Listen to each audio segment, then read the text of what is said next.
Netcasts you love. From people you trust. This is Twit. Bandwidth for the Tech Guy is provided by CacheFly. CacheFly.com. Hi, this is Leo Laporte, and this is my Tech Guy podcast. This show originally aired on Sunday, September 21st, 2014 on the Premier Networks. This is episode 1120. Enjoy. The Tech Guy podcast is brought to you by ShareFile. Enhance your workflow. Send files of almost any size easily and securely with Citrix ShareFile. Try ShareFile today for a 30-day free trial. Go to sharefile.com, click the microphone, and enter Tech Guy. And by Prosper. Prosper is a peer-to-peer lending marketplace that connects people who are looking to borrow money with those who have money to lend. Visit prosper.com/twit and receive a $50 Visa prepaid card when you get a loan. Well, hey, how you today? How you? I'm really, oh boy, going to be a man of few words today. How are you today, Leo Laporte, the tech guy? Time to talk high tech at 8888 Ask Leo. We talk about computers and the internet, smartphones, home theater, digital photography, all that jazz every weekend here. And I'll admit it, I'm suffering from an iPhone hangover. I got in line at the Apple store at 3 a.m. on Friday so that I'd be there when the store opened at 8 a.m. because Apple's online ordering system didn't work the week before and I wasn't able to get one. And I had to have it for today. I had to have it for you, the people. So I'm a little tired. I couldn't get back to sleep. I kind of got excited. So you start, you get the iPhone. Now you start to play with the iPhone. And I don't think I've slept well for the last couple of nights. Just because but I'm also, I think I'm really done maybe with the iPhone. I don't know. So here are the new iPhones. I'm holding them for those of you who cannot see. And since we're on the radio, that's all of you. I'm holding them in my hands. The new iPhone 6 and 6 Plus. It's okay, Siri. We'll talk later. The 6 and 6 Plus. You know what? They're beautiful. And this Apple does this every time. The thinnest. I'm sorry, I have to do this in a Johnny Ive voice. These are the thinnest iPhones we've ever made. They also say every year, this is the best iPhone we've ever made. Like you would make the worst iPhone? Like you would make it worse? No, every year you should make it better. This seems obvious. But they do really like the thinness. And, of course, I may not be alone. I wouldn't mind it if it were a skosh thicker if it had better battery life. They do claim better battery life on this. It is much faster. They have a new chip, the A8 chip. Apple doesn't release a lot of information about what's in that chip. But one thing some are saying is that this is the first non-Samsung chip running an iPhone. That would be interesting. Of course, Apple and Samsung have had their differences in court. And I think Apple would also very much like to have other people supplying the chips for its phones, people other than its #1 competitor in the phone market. This chip is very amazing. I mean, it has 2 billion transistors. Billion, not million, billion transistors in this tiny little chip, the size of your pinky nail, not the pinky itself, your pinky nail. 20 nanometer process, so it's very tiny. That's good, actually. That means it's fuel efficient. It's very fast. The screen's, of course, a little bit bigger, 4.7 inches for the iPhone 6. That's up from 4 inches for the 5 and 5S, and 5.5 inches for the iPhone 6 Plus. Now, a couple of thoughts after having played with this for a few days. Two things strike me. One, we now have, and I mentioned this on the last show, a tie in the phone race. I don't think you can say any longer that Apple is somehow behind Android, certainly not in screen size, nor can you say that Android is somehow magically ahead of Apple. They have better things in certain areas. The fingerprint reader on the iPhone works better than anybody else's and is spectacular and is a really great idea that's going to facilitate electronic payments. That's a good thing. The camera's still on the iPhone, despite the fact that they're only 8 megapixels, the best cameras in smartphones, even better than, and you could argue this, but I think even better than the Nokia cameras, which are very, very good indeed. Although I think at this point, and then Android has some other features that are better. I think it's much better to be able to change your screen launcher so you can customize an Android phone so much more easily and in so many better ways. But ultimately, I think it's now a tie. It's now a matter of personal choice. I don't think anybody could say my phone is better than your phone. So if somebody says that, you just say, stop it. It's not. Leo says it's not. That you should pick the phone you like. So there, neener, neener, neener. Because it is now a pure matter of taste. There are certainly advantages in each side. Interchangeable battery on Samsung phones. That's nice. So some people, that's really important. Some people, it's not. There are things to like on both. I don't think one has a substantial lead on the other. My other thought after playing with this for a while, I thought for sure, having used for the last couple of years giant Android phones, starting with the Galaxy Note 2 at 5 inches and the HTC One at 5 inches, using larger phones, the Note 3, the Lumia 1520, the Windows phone, it's at 6 inches. I have used big phones. I am a man of big phones. I'm a big man with big, fat, chubby fingers, and I like it a big phone. I do. And so I thought, oh, for sure, this is huge. I'm going to be able to get an iPhone finally that is a phablet as big as almost a small tablet. My daughter Abby said, this is halfway to a tablet. She's right. It's big. I don't like it.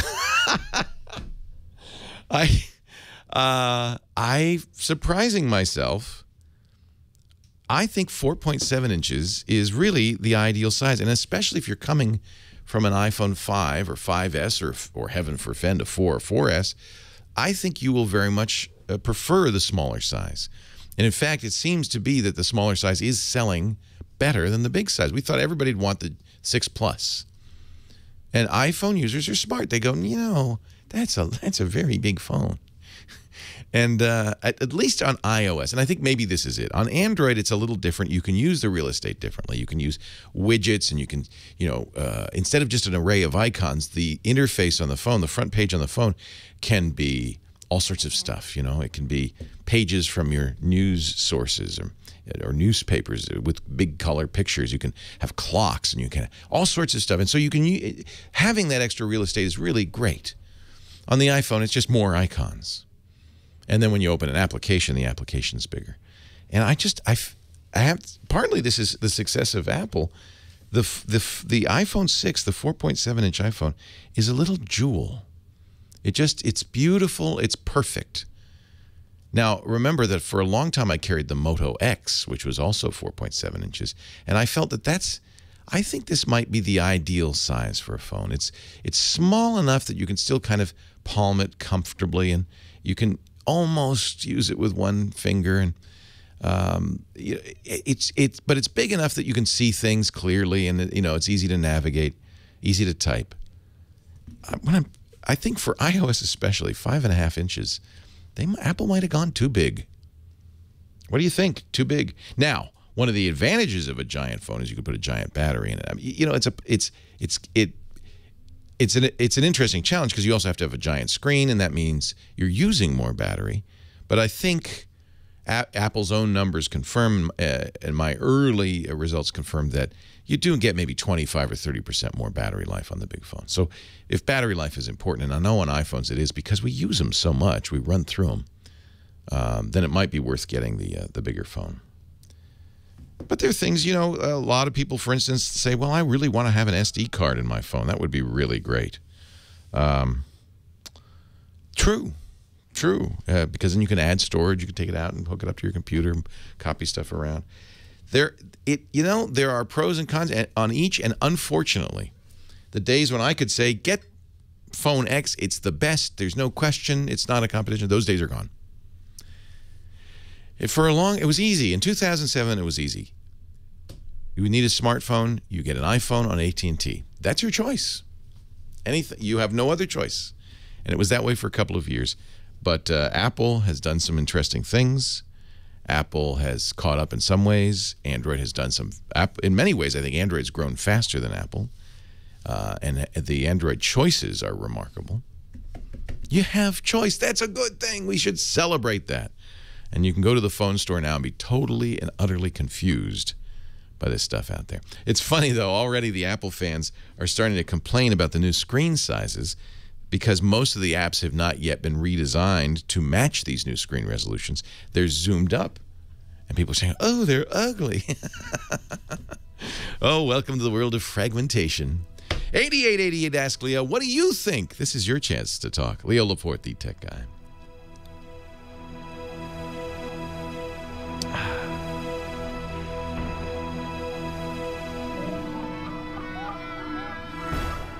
iPhone hangover. I've had enough iPhone. Yeah, I don't actually like Samsung because I don't like the bloatware on it. And one thing Apple should be credited with, there's no carrier apps on any of these phones, Verizon, AT&T, T-Mobile, Sprint. There's no carrier logo on these. They've got the carriers by the short hairs. The carriers do whatever Apple wants. And so there's a much purer experience on iPhones because there's no software at all from your carrier. There's no branding at all from your carrier. It's just an iPhone. Is it OS 8 that you have more problem with, or the phone itself? Which problem is that? Like you saying you're not liking it that much. If it had been on, well, one of the reasons I left iPhone is, for instance, UI. That's their UI, a grid of icons, and there's 4 icons in the dock, and that's it. And on an Android phone, I can have multiple docks, I can have widgets, I can have much more sophisticated UIs.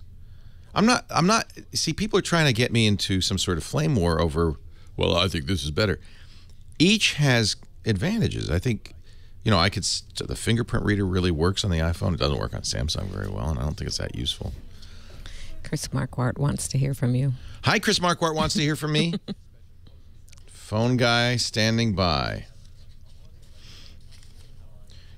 Chris, you really don't have to do that because there are 1,000 chatters in there who will also let me know. Should I, at any point, go, I wonder if Chris is here? They'll all go, yes, he is. He was here an hour ago. Don't you know? So I'm all set for you, Chris. I will be getting my 5.2-inch Moto X on Friday. I don't know. I really liked 4.7 inches. We'll see. We'll see with the 5.2. Molly Wood in the New York Times said that the iPhone 6 was too small and the iPhone 6 Plus was too big. That she wanted something in the middle. Well, that would be the Moto X. We'll see.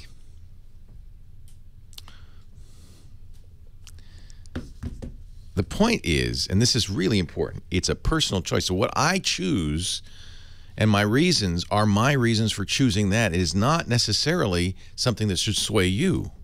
You should choose what you like for the reasons that you like it. I mean, Lisa has tried Android. I keep throwing her Android at her, and she says, no, I like iPhones. That's good. That's appropriate. And I'm really happy that she now has really two. This is a jewel. The little one is a jewel. It's really beautiful. And in fact, it's funny because she got the 6 Plus, and she's thinking, maybe I should get the 6. I do look at the chat, Durer. Siri listens all the time if you're plugged in, and it happened to me, and which has also happened to me with the OK Google Now. I was on the phone yesterday sitting in front of my plugged-in iPhone 6, and it said, yes, Leo.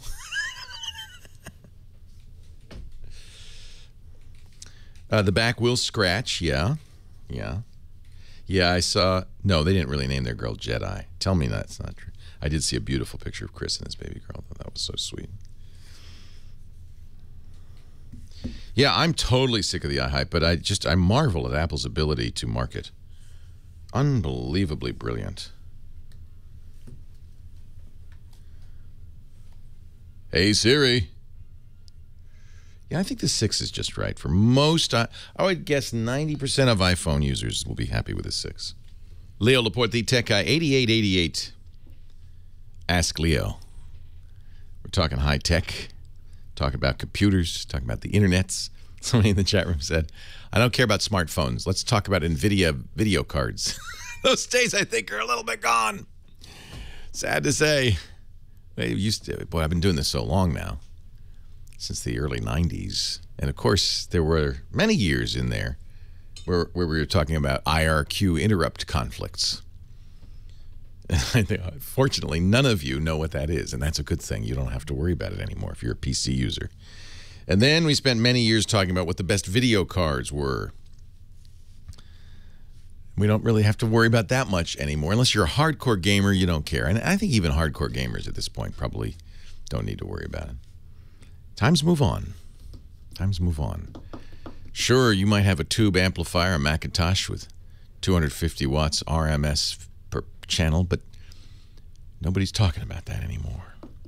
Let's go to Michael in Shelby Township, which is in Michigan, a beautiful place in the country. What can I do for you, Michael? Hey, Leo, how are you this afternoon? I am well. How are you? I'm doing really good. Let me say I'm a longtime fan. Been watching you since the Screensavers. I really miss Kate and her crazy kicks. She's great. She's in Michigan now. You know, she's in Traverse City. Yeah, it's not too far. It's up north, actually, about maybe a few hours away from me. Yeah, she's so, very happy. Let me be brief in asking my question. Since the recent release of iOS 8, there's been an explosion of third-party keyboards in the App Store. Yes.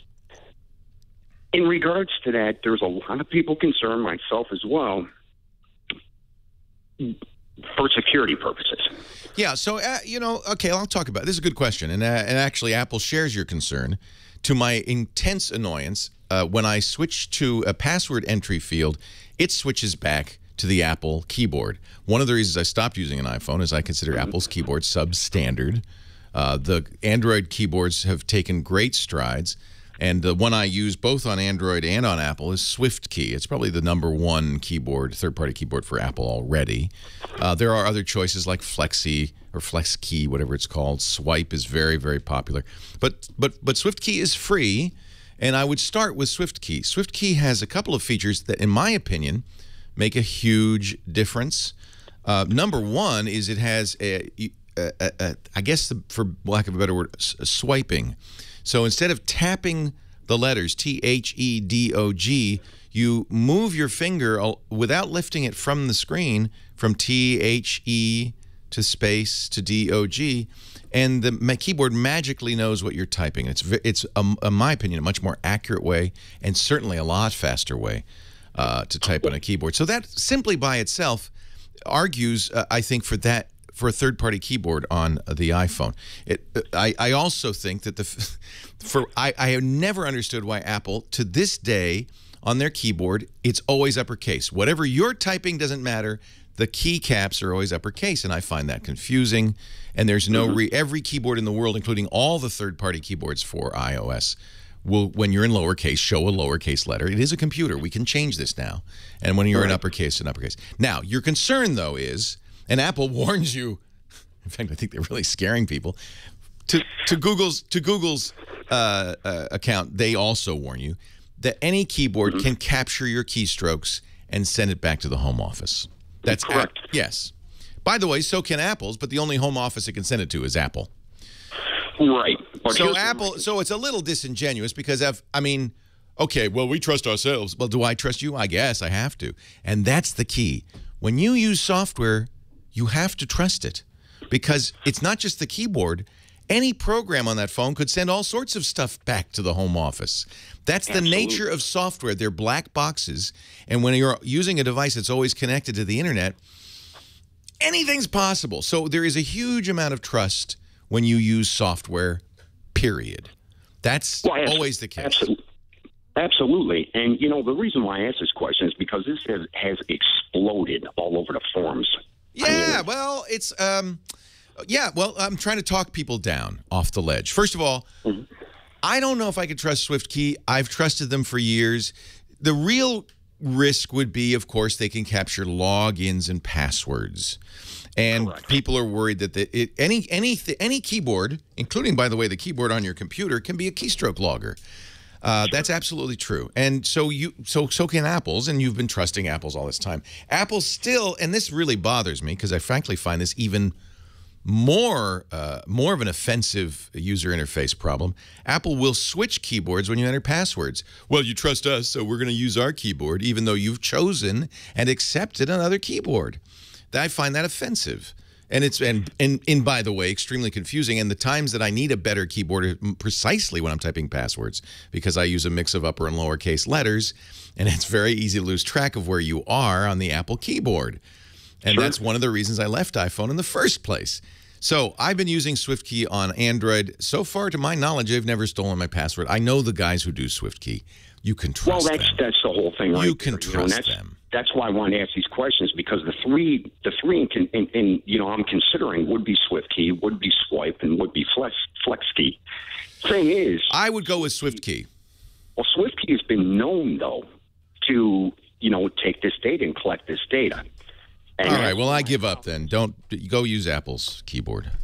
You know what? If that's what people want, use Apple's keyboard. Nobody's making you use a third-party keyboard. SwiftKey has been known to cake people's data.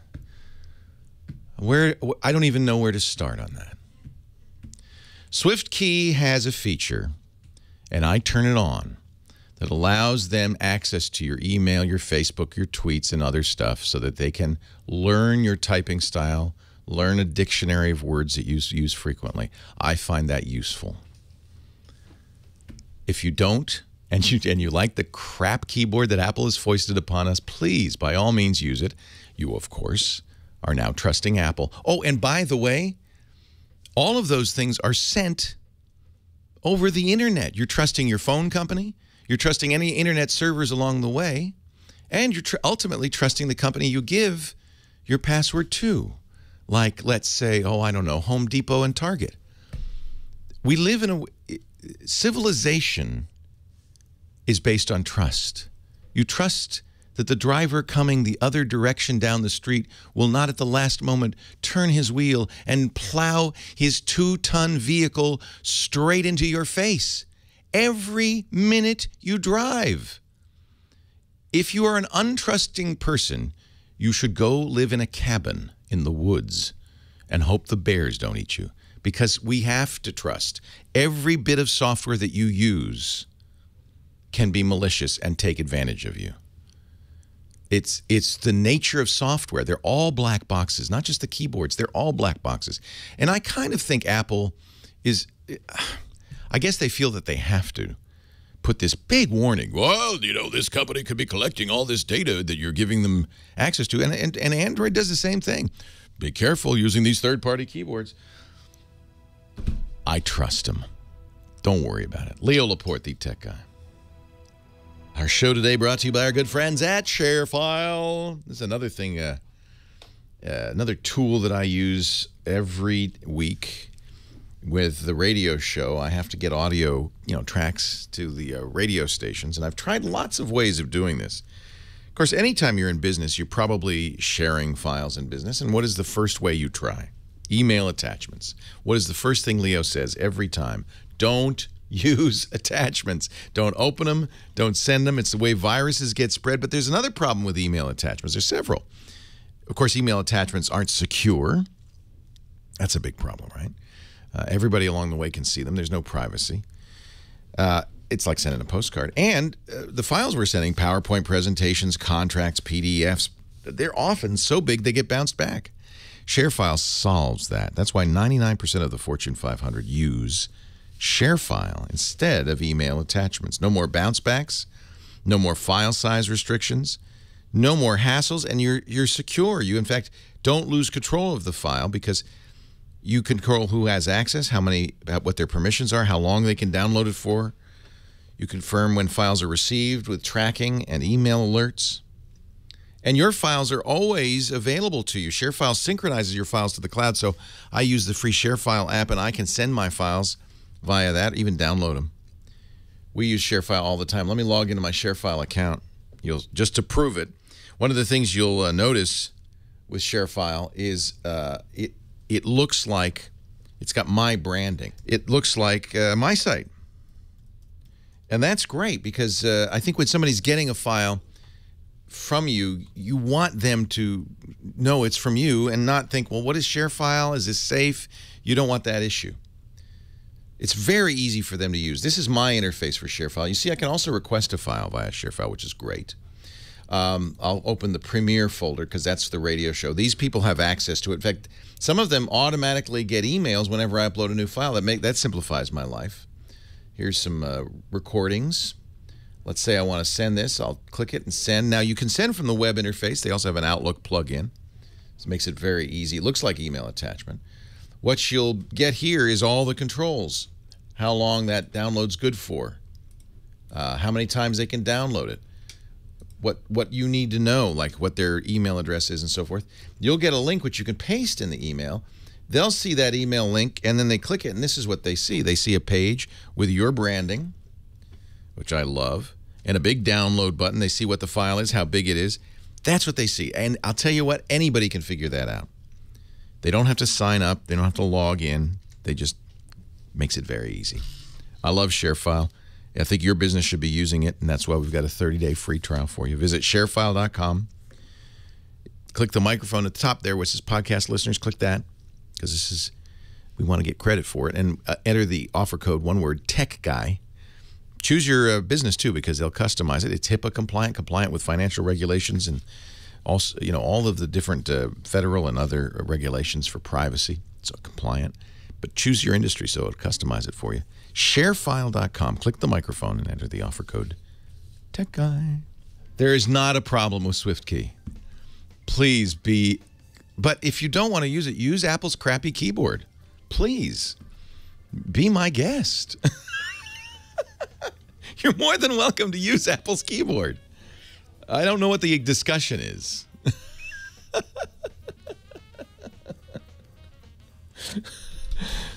I'm not hating on Apple. I'm not hating on Apple here at all. I love SwiftKey. I use it. In fact, the thing I'm at, I think one of the reasons SwiftKey does not work as well as it ought to is because Apple is doing this really, I think, crufty thing where they switch keyboards on you. Apple is funny. They're very ambivalent about this whole thing. So they really, I think they still don't like the idea of third-party keyboards. So they've implemented it very poorly, I think. And no keyboard should change spontaneously on you. You shouldn't be in one keyboard and then suddenly it changes to another keyboard. I know why, because I've watched it. It's because you're in a password field. And it's not every password field, just some password fields.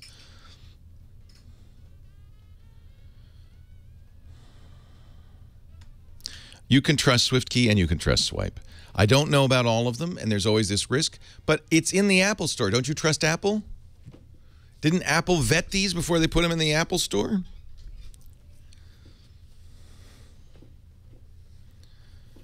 I really am baffled that Apple thinks it's a good idea on a digital device to have the keys be uppercase no matter what's going on. That's just bizarre to me.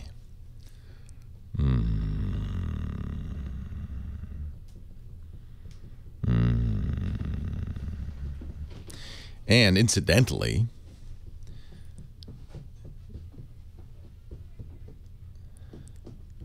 your keyboard itself could be causing this problem. The LastPass on iOS does not have its own keyboard, unlike Android, which is too bad because one of the best... I don't use the LastPass keyboard on Android all the time, but when I set up a new phone on Android, I will put the LastPass keyboard in there because then it makes it much easier to get all the passwords in. Google's keyboard is quite good. It also does swiping, by the way. Tracing, I guess. Yeah. Yeah, that's good. Even when you go in for minor surgery, you have to sign a paper that says we might kill you. That's so you don't sue them afterwards, but that's life, isn't it? You might... If you live in civilization, you live in a constant web of trust, which I think, probably blank out because we don't really want to trust anybody. I guess. I don't know. I lost my temper when he said, well, everyone knows SwiftKeys keep taking information about you. It's like, well, all right, fine. Fine. Yeah, I love SwiftKey. And it's so awesome that Apple finally has predictive text. I had that on BlackBerry in 2001. Leo Laporte, the tech guy. 8888 Ask Leo's the number.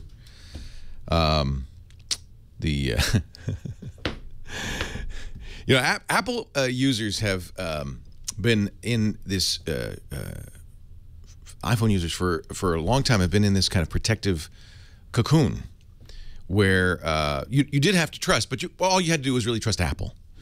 And I think Apple's trustworthy. I think truthfully, I think any big company, any big publicly traded company is trustworthy because there are plenty of people out there all the time, lots of white hat hackers who are constantly banging on stuff, watching the traffic that's coming out of things, and they have, bully pulpits, and they will shout to the high heavens if any shenanigans occur. So you can trust the big names only because they're being kept honest by a legion of hackers and security researchers who are constantly looking for misbehavior. We know that because any misbehavior is immediately reported. And when you're a publicly traded company, you have a higher duty, a fiduciary responsibility to your shareholders not to bring the company to its knees by doing something silly like spying on people. So we trust Apple, and Apple users have been able to trust Apple. And Apple really had a very strong security model on the iPhone. iPhone apps were effectively isolated from every other app. No shared data. There's no file system that you can easily explore. I mean, this was, and still there were flaws. I mean, nothing's perfect. There is no such thing as flawless security, but Apple worked very hard to do it. And with the release of iPhone 5 and now iOS 8, they've done even more. The new iPhone 6 has some amazing security features built into it, primarily so that you'll trust it with your wallet, because that's one of the things Apple wants you to do with Apple Pay is put all your financial information in there and use your iPhone as a wallet. So if you're an iPhone user and you love your iPhone, you've been in this cocoon and you've said, well, look, I made the calculation, I trust Apple, and that's all I have to think about. But now Apple, in order to keep up with the rest of the world, has started to let in a few, slowly, carefully, judiciously, I believe, a few little things like third-party keyboards. Now, applications can communicate within one another. That's going to be great. Something called extensions. For instance, let's say, well, it's not been much implemented yet. These are brand new. But in some date in the future, you'll be using, let's say, your camera program, and you'll be able to send it directly from Instagram from your camera program. Right now, what you have to do is either take the picture in Instagram or save the picture and open it from Instagram.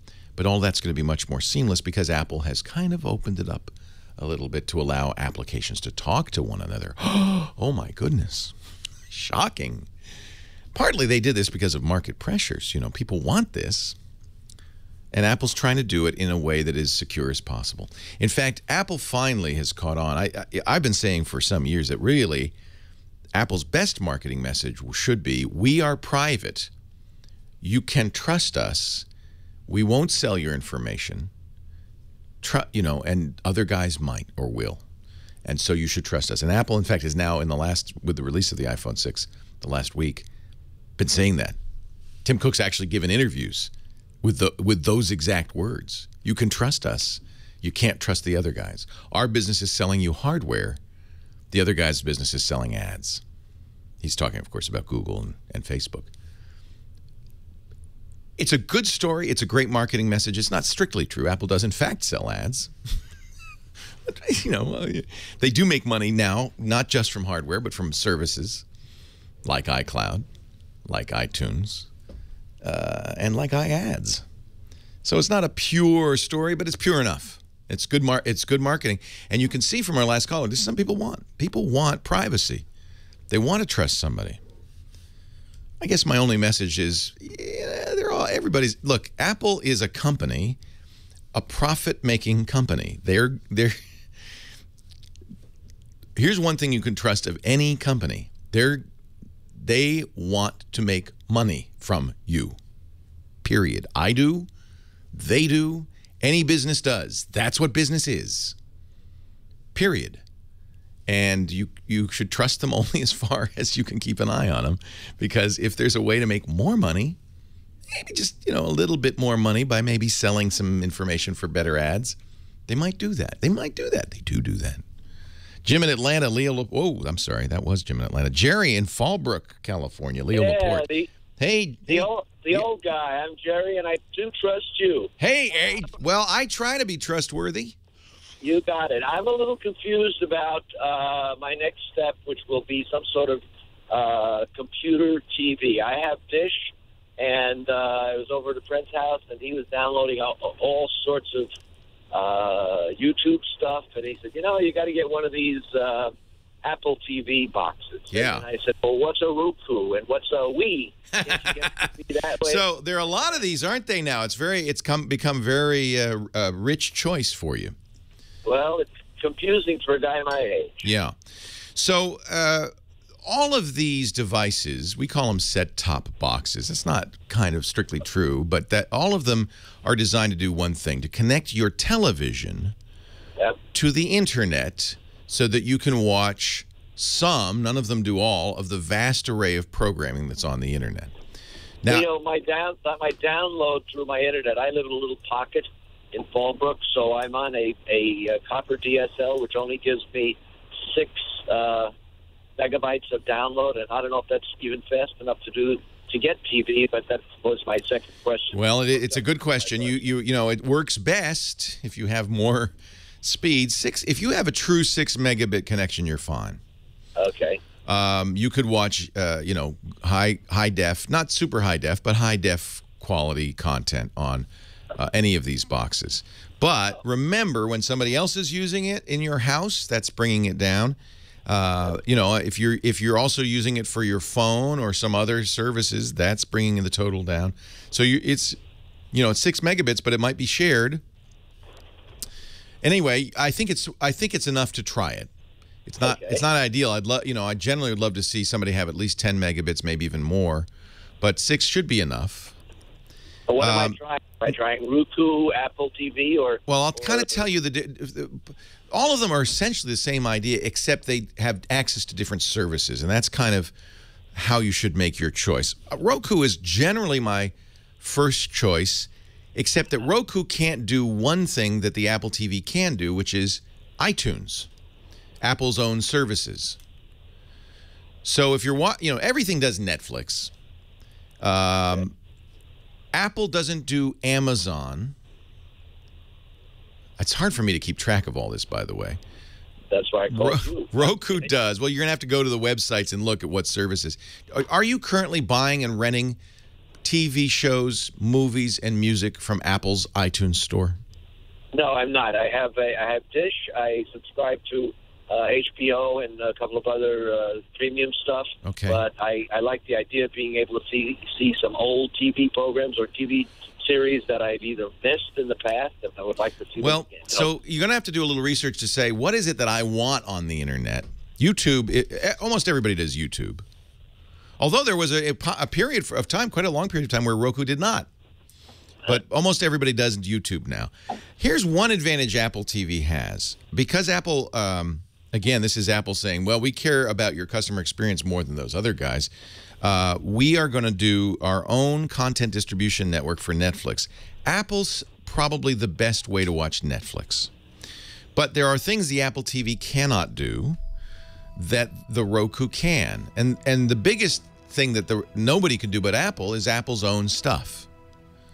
Leo Laporte, the tech guy.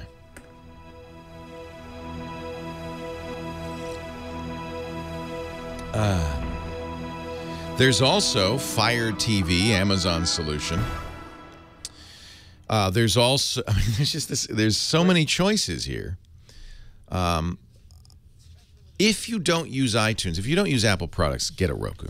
I would just say. I actually have both. They're only 99 bucks.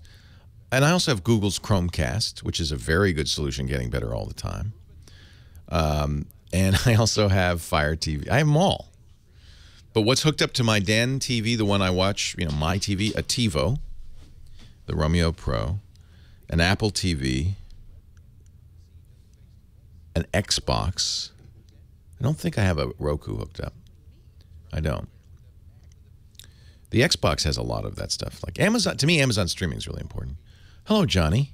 Can I buy you 2 lunches? lunches today to make up for last week? No, you can't. What? What? He didn't get you lunch? Wasn't his fault. Does that mean my Kim didn't get fed? Kim didn't get fed. Nobody got fed. We sat here. We wasted away. I lost 40 pounds. No, it's not. Oh, that's why she was looking so skeletal. I would like... What do I want to eat for lunch? I don't know. What do I want to eat for lunch? Want me to ask you again in an hour? No.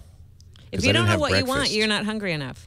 No, I'm hungry. I didn't have breakfast. Okay. I've had way too much coffee. You're so hungry you want to eat everything. I know that feeling. No, I'm not that. I don't feel hungry, but since I didn't have breakfast, I know I will pass out soon. Okay. Perfect. I haven't been eating breakfast lately. I think that's not a good idea. It's a good idea. Wait a minute. I did have breakfast. I made myself an egg in a hole. You know what that is? Yes. Egg hole. Egg in a hole. What? Well, John's offering right now. Where's Lisa going? A bidding war. Jeff makes such a good Italian sandwich. Jeff doesn't make it. I know. That's why I don't understand why he hates it so much. He just really resents having to go to the deli counter and say, salami. They're very busy, so you have to wait in line. Oh, it's slow? Is that why you hate it? At lunchtime. It's always slow to make such a big sandwich. Well, no, it's because there's a lot of people. Wah, wah, wah. First world. Yeah, he's getting me lunch. You give him 2 lunches to make up for last week. Come in and show you like my really great lunch. Doesn't she look hot? Oh, I love this jersey top. Isn't that a great look? It's so 80s. She looks Lisa, like... you have to get on TV. Come over here somewhere. She looks so hot. She's this wearing... is the cutest She said, should I wear top. heels? And I said, you better wear heels. 49ers and leggings. And leggings. Leggings. And heels. And red It's toes. very 80s. Red toes to match. Nice. Okay. Did you get those? Oh, you should get Oh, those I'm a like lucky man. platform sneaker shoes. I'm That'd be such a really lucky cute. man. I know, but it's coming back. I don't know how an Like the old guy leggings like and me the scored skirts, you know? a beautiful woman like Yep. her. I know. I don't Are you understand. going to be able to hold on to this? She can't even. She can't hear what I'm we're doing saying. everything I can to hold on. It's another reason I'm exhausted. When am I going to find somebody to work hard for me? Oh, I work hard. Damn it. Oh, I work very hard. I told her that. I said, I am so paranoid about losing you that I wash the dishes. Oh, that's sweet. You know, just take out the trash. That's all we ask. I take out the trash. Although somebody, I saw, you know, because that's the whole thing is like the sexiest thing a man can do is housework. And then I saw somebody says, that is not sexy. It's nice to have housework done, but it's not the sexiest thing a man could do. Well, it's not the sexiest, but it can lead to Sex. yeah. But what's going to lead to lunch? That's what I want to know. Oh, back to lunch. How did you? It always goes from food to sex, doesn't it? I want an Italian sandwich, damn it. Thank you. 8888 Ask Leo. I didn't even mention, I mean, we talked about, we were talking with Jerry about what to hook up to his TV to give him internet access. You know, and I didn't mention, it's so confusing. There's so many devices. I mentioned Roku, Apple TV, but I didn't mention Google's Chromecast, which in many ways is very innovative, but still has a dearth of channels, but more coming all the time, and I think has a bright future. I didn't mention Amazon's Fire TV, which has Android games and stuff and kids stuff. There are some really great choices. If you had kids, I would get a Fire TV. Everything has Netflix, right? Apple TV is starting to look a little old, and I have a feeling they're going to announce a new one sometime. Maybe not next month, but soon. Roku, I just love Roku. It's hard for me to pick one for you because you have to see what channels you want to watch and which one has the channels you want. Now, he said he wanted old-time TV shows. This is where it gets even worse. Almost all of them have, for instance, HBO Go on it, which is HBO's internet-based application. But depending on your cable provider, HBO Go works, I'm Comcast, it works on the Apple TV, but not the Roku. Because Comcast has said to, I don't know what the deal is. Maybe Apple's, I don't know what the deal is. But there's no way of knowing that really ahead of time. They both have the HBO Go application, but Comcast won't let you use it on a Roku, at least the last time I checked. Maybe that's changed. So that even adds to the confusion. Turner Classic Movies has an app. Some of these devices will play that. It's extremely confusing.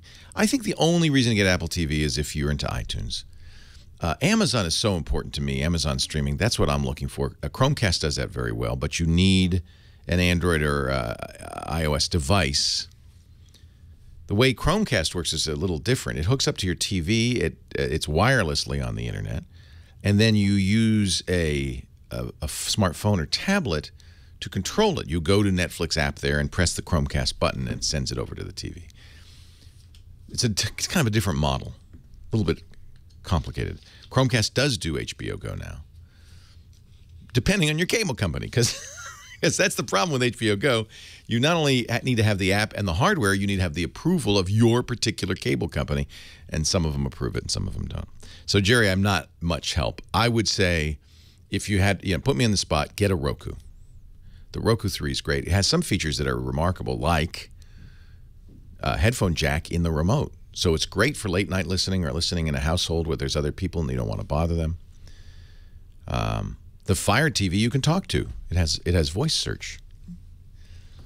I don't know how great that is, but some people like that. I personally use my Xbox One to watch a lot of this stuff because it's also a media center. And I should point out, almost all new TVs have their own interfaces to the internet. Almost all new TVs connect to the internet too. Usually their interfaces are not, I've yet to see one that's really as good as a Roku or an Apple TV.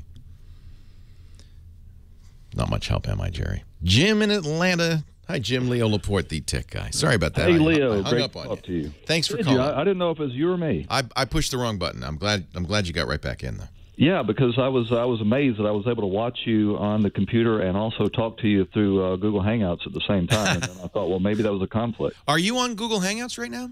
I actually pulled it down because I wasn't sure. I don't think it's a conflict. That was what disconnected us. So, no, it was me. It was Leo's big thumb. I said I had pudgy fingers. What can I do for you? I used to do webcasting back when you were still on Tech TV. And wow, you are a pioneer, my friend. Well, I was, but they had to box everything up. The family and the job took over, and after about 100 shows, I had to step away from it. But what were you doing? Tell me what you were doing. I'm curious. What was I doing? Yeah. Well, I'm a firefighter for the city of Atlanta, and I got elected union president, and I had 2 kids at the same time. No, not what were you doing. But what was your show? What was the show about? I was doing politics and current events. That's awesome. Politics. And so your idea was almost internet community access, kind of? No, it was national politics, and I had national guests on. Back in those days, it was so new that you could ask big name guests to come on, and they would, because they didn't know the difference between you and a terrestrial radio. That's awesome. So I had candidates for president on. That's fantastic, Jim. It was a lot of fun. What was the name of the show? It was America First Radio with Jim Dawes. I love it. So you were a pioneer. I hail you because go back on the time machine and see it, but all of the audio files are gone. Oh man! And and the computer that I had them stored on got stolen out of a car. So that's terrible. So the times have come that you want to do this again? Right. I started unboxing everything, and I didn't want to build a sound studio, and I knew that's a big thing, and so I started doing some research, and I saw you on an old podcasting show saying that you, in your first home studio, you used a Sennheiser HMD 25. Yeah, and I don't recommend those anymore. But that was, if you watch Monday Night Football, you'll see the announcers wearing those headphones with the big microphone in front of them. That's it. Right. Well, what would you recommend? And those are great because you're close mic'd, and of course, an announcer at a football game, it's loud, and they can still be heard. And so it works quite well, but I'm not crazy about it. What we use now, I find more comfortable for me because I don't have to wear the headsets anymore, and I think better sound. These are radio-style microphones that are highly directional, so they work fine even without any soundproofing in the room. If I go off-axis, if I don't talk right down the barrel of it, I'm going to do it right now. I'm going to turn it sideways. My voice disappears almost immediately. You can. So I've got some of those super carotid broadcast quality. No. That's a condenser. You don't want it. You do want a directional mic, but you want a dynamic mic. Condenser mics, the ones that need power, are too sensitive. Well, I didn't know that super carotid and condenser were... Well, most of the super carotids are.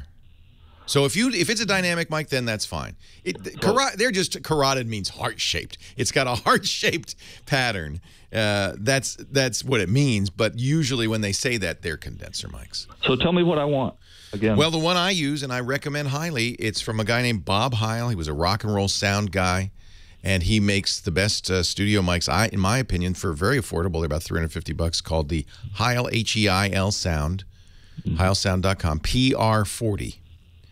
You have a great voice for it too. You have a nice, deep, rich voice, and it will sound really great on this. That is very flattering.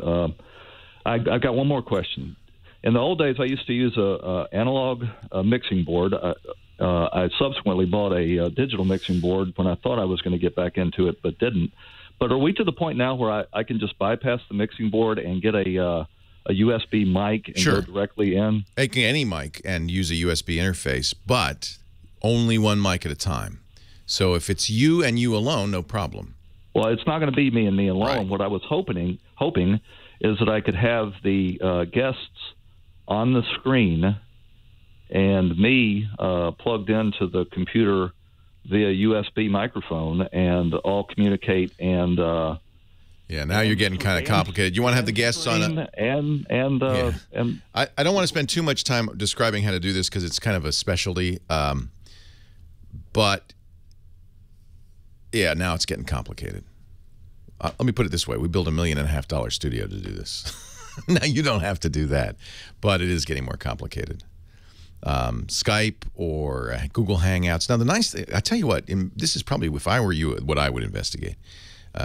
Google Hangouts on Air, which allow you to have up to 8 guests, each of them in their own window. Whoever's talking goes to the big window. But the beauty is you flip a switch and it's automatically saved out to YouTube. So now you can do effectively a television show, save it to YouTube. Google pays all the bandwidth costs because YouTube's free for you to use. Plus you've got built-in monetization through YouTube's advertising model. I think that's, if I were starting out today, I might be doing that. So investigate, I think you probably know about it since you're using Hangouts on Air. And if you have, I think, if you're going to have more than one person in the studio with you, you're going to need a mixer. But if the other people are on Hangouts on Air, you just do it on your computer. Having a good mic will help you, and a good camera will help you. Maybe get your co-host to do the same. We'll get back to your calls and the commercial after this break. Leo Laporte, the tech guy. Our show today brought to you by our good friends at Prosper.com. I love this idea.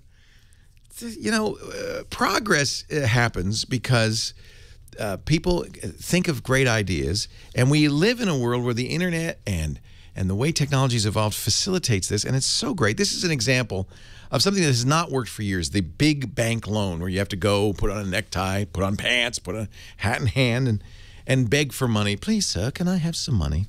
And it turns out that's not necessary anymore thanks to the internet. And companies like Prosper, actually, I don't know of any other company. This is Prosper, is the one that does it. Prosper brings together people with money to lend with people who need to borrow money, which is a great idea. In fact, they now have more than 2 million members, lenders and borrowers alike. They have $1 billion in funded loans. That's how good an idea this is. Imagine if you could get 35 grand in the next 3 days. What would you do? Would you pay off your high-rate credit cards? Yeah, that would be a good one. Do a home improvement project? Well, here's what you do. Go to Prosper.com, fill out an easy online application, and you just give them a few details. You'll see a rate just like that. These are low fixed rates. They're unsecured personal loans. You do not need collateral. Multi-year terms are available. Prosper, it's Silicon Valley answer to the personal loan. Peer-to-peer lending, it's called, and I think it's just a great idea. No outrageous fees, no rising interest rates, and you don't have to put on your pants. You don't have to go to bank at all. Prosper.com/twit. Check that rate. It will not affect your credit score to check the rate, by the way. Prosper.com/twit. For a limited time, Prosper's offering Twit viewers a $50 prepaid card from Visa when you get a loan. That's nice. You get the loan and the $50 Visa card. Go to Prosper.com/twit. Imagine up to $35,000 in just 3 days and a $50 Visa prepaid card. Prosper.com/twit. Facebook.com/twit. I took a chance. Take a chance on me. Take a chance. Take a I chance. don't think you'll mind pepperoncinis. Love the pepperoncinis. Okay, well, they're pepperoncinis. Love the pepper. Thank you for taking that chance and making my life a little bit better. Thank you, John. How do you like your phone? You love it? You don't think it's... See, I made the mistake. I shouldn't have gotten a little one because now I'm thinking I like the little one better. No, You want the big one? Yeah. It's not too big for my hand. No, we're big guys. We can do that. It's Yeah. mostly sitting on my desk. It's beautiful. Have you watched this? Hey Siri. Everybody in the chat room says I'm waking up their phone. I'm in the middle of, I'm talking on a conversation with somebody last night and the phone goes bloop. What?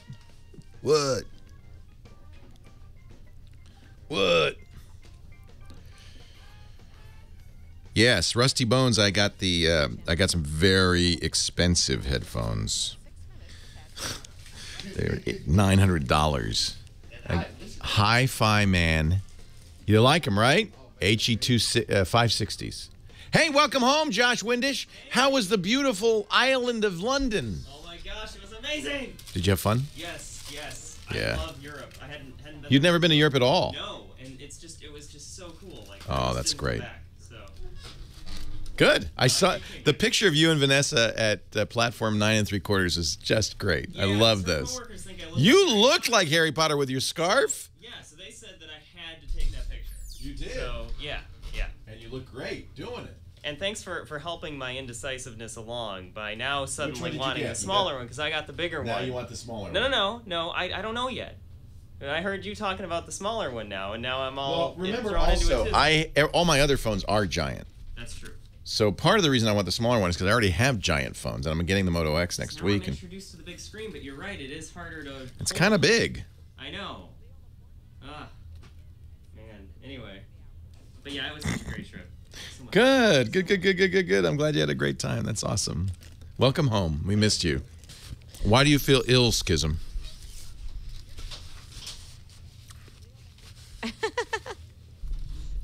Is that too much to pay for headphones, or?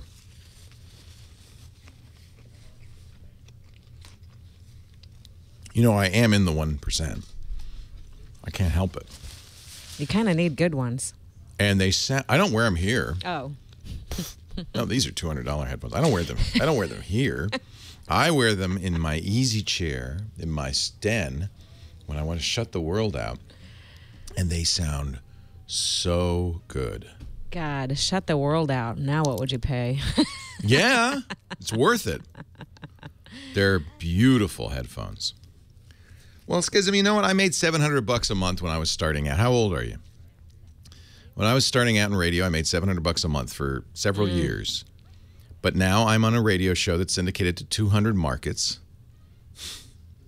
I'm 57 years old. I've worked my way up, and I have some money now. So what should I do? Not spend it? I'll give it to you, Schism. How about that? I think there's a word for that. What is it? Paying dues. Paying dues. Oh, I paid a lot of dues. I paid a lot of dues. Hey, there was another Bay Area Radio Hall of Fame luncheon induction. Yes, I saw Bill Ruck got inducted. Yeah. Oh, okay. You saw some of the which stuff he then. deserved. Who else got inducted? Well, Celeste, this is my yearly disappointment. Celeste Perry? Yeah, and you didn't win again, and I didn't win anything, again, and you didn't win again? Induct you nor pick up I an don't award want for it. You know what? I would be embarrassed to win, so I'm glad I didn't win. But they've sharpened up the program quite a bit by instituting what they call, I'll tell you later, the Ralph Barbieri chime. Ding! You're cut off. It's awesome. They actually out loud call it the Ralph Barbieri chime. Yeah, which is great. I love that. It's good to see them get some teeth, you know. I love that. Ralph's a bit of a talker.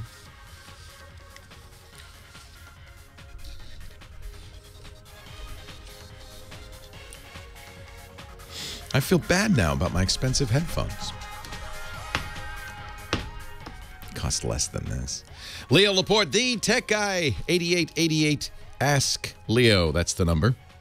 888-827-5536. Yes, 888 is a toll-free number.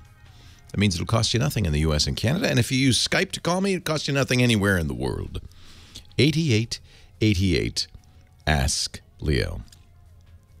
Back to the phones we go. And Jeremy in TO, Thousand Oaks. Hello, Jeremy. Leo Laporte, the tech guy. Hi, Leo. I am an elementary school principal, and we are rolling out a one-to-one model with our third grade students this year. How exciting! Yeah, it's very exciting. And thank you, by the way, for being an elementary school principal. That is a very important job. Thank you very much. I appreciate you're doing it. Wonderful job. Yeah. Thank you. So, we've done a lot of research, and we have a curriculum to have the kids be safe and responsible digital citizens. What are you giving them? What computer? We are using Acer TravelMate laptops. Okay. Windows? Linux. Linux? Yes. Wow. So these are going to be highly customized for elementary school students, I presume. Exactly. Yeah. Let's see. So there's some service provider that offers this, obviously. Yeah. So yes, they have an image that we've customized. Fantastic for our kiddos. Yeah, because generally I recommend Chromebooks, which is also Linux, running the Chrome OS. They're cheap but safe, and I think this is good. Yeah, the Chromebooks were a second contender for us. There were just some specific applications that we wanted to have. I think use as well. This is even better. Right. Yeah. But what we're looking for, and I don't know if it exists, is a program or website or a resource that will teach the kids just basic computer literacy that isn't necessarily platform specific. We are using Google Apps for Education, so they'll be using Google Docs and things like that. Yeah. We're wondering if there's something that would be appropriate for this age. Just third graders. Yeah, so 9-year-olds. I do not know of anything, but maybe somebody in the chat room listening does. That's a great question. I mean, I think even at that age, they're going to just go, boom, yeah, no problem.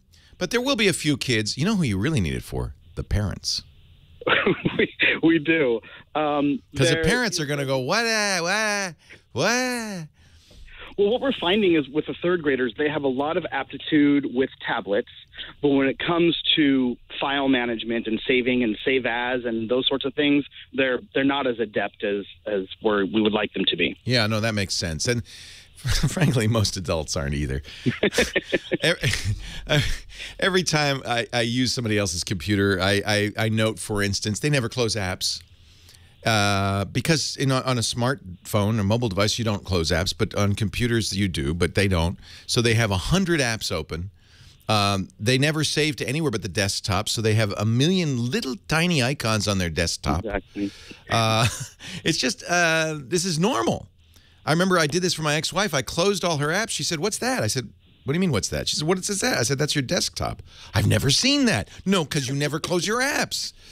So the kids are not alone. And frankly, I think the future probably is that they won't need to know much about file management, that this will all be handled for them.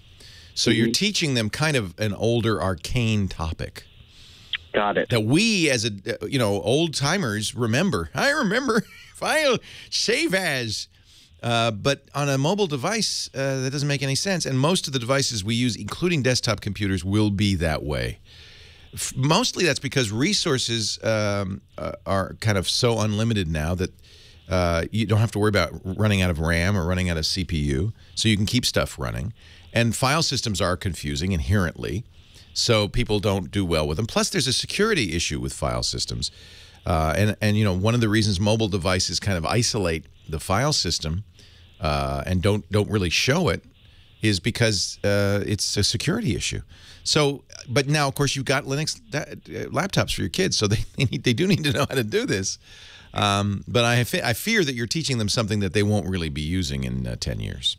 Right? Okay. You think we'll have save as in 10 years? I hope not. Apple's already and Microsoft already kind of eliminated it from their apps. Right. So, well, then good. Then we won't spin our wheels with that then. Well, you need to teach them enough to be able to do what they need to do. And I don't know of anything for 9-year-olds that say, here's how you save a file. Okay. Maybe somebody in the chat room does. Lynda.com has some basic stuff, but I don't know if it's appropriate for third graders. Okay. We'll keep listening. We'll look. Lifehack.org, thanks to Side of Fries in our chat room, has 10 Linux resources for kids. Lifehack.org. So you might look there. Yeah, that's what you want. You want a very simple thing. Here's one, e-learningforkids.org, e-learningforkids.org. Thank you, Simply Charlie, in our chat room. So these are some things that, but you know, my experience with kids is they don't have the fears we do of computers, and they just kind of jump right in. Right. But there will be a couple of kids that will go, I don't know what to do. And yeah, we'll hold their hands. How are your teachers with this? Are they pretty comfortable with it? They are, yes. They've been great and very brave. And it's not easy to take risks and do something new, but yeah, they're charging forward, and we front-loaded them with lots of professional development. And for us, obviously, the key is making sure that we don't lose sight that students' learning is the primary focus of all this, not just giving them a flashy computer. But see, that's great. And this is the failing, I think, in a lot of one-to-one programs. One-to-one, by the way, folks, means one computer per child. And the problem that a lot of companies will say, hey, here's all the computers, here's all the equipment, here's all the software, and then no training at all for the teachers. And they're thrown in the deep end, and they don't know what to do. And so I'm really glad that that your school district is focusing on both sides of that, because it's really important that the teachers are the ones who are going to be working with the kids. That's right. They need to. So are we. Yeah. Hey, that's exciting, Jeremy. Is this a public school in Thousand Oaks? It's public school, yes. Wow, that's great. I think this is really an interesting way to go. I serve on the board of a high school that has a one-to-one program, and there's all sorts of fascinating challenges. But it's clearly something we need to teach our kids. Exactly. What I told the parents was they wouldn't tolerate us not teaching their kids fractions, and they shouldn't tolerate us not teaching their kids to use technology. Imagine a kid getting out of high school or college and not knowing how to use a computer. Is that person going to be able to get a job? That's right. I don't know. I don't know. Hey, thank you for the job you do and for doing this. This sounds like now school's already started, right? Yes. How's it working out so far? Is this the first year you've done it? It's the first year, so we're still in the infant stages. The laptops are still coming in, so we expect a full launch in late October. I bet everybody's very excited and nervous. It is, all of the above. Yeah, that's great. Well, stay in touch. Let me know how it works out. I will. Thanks so much. All right, take care, Jeremy. Isn't that exciting? I think that's great.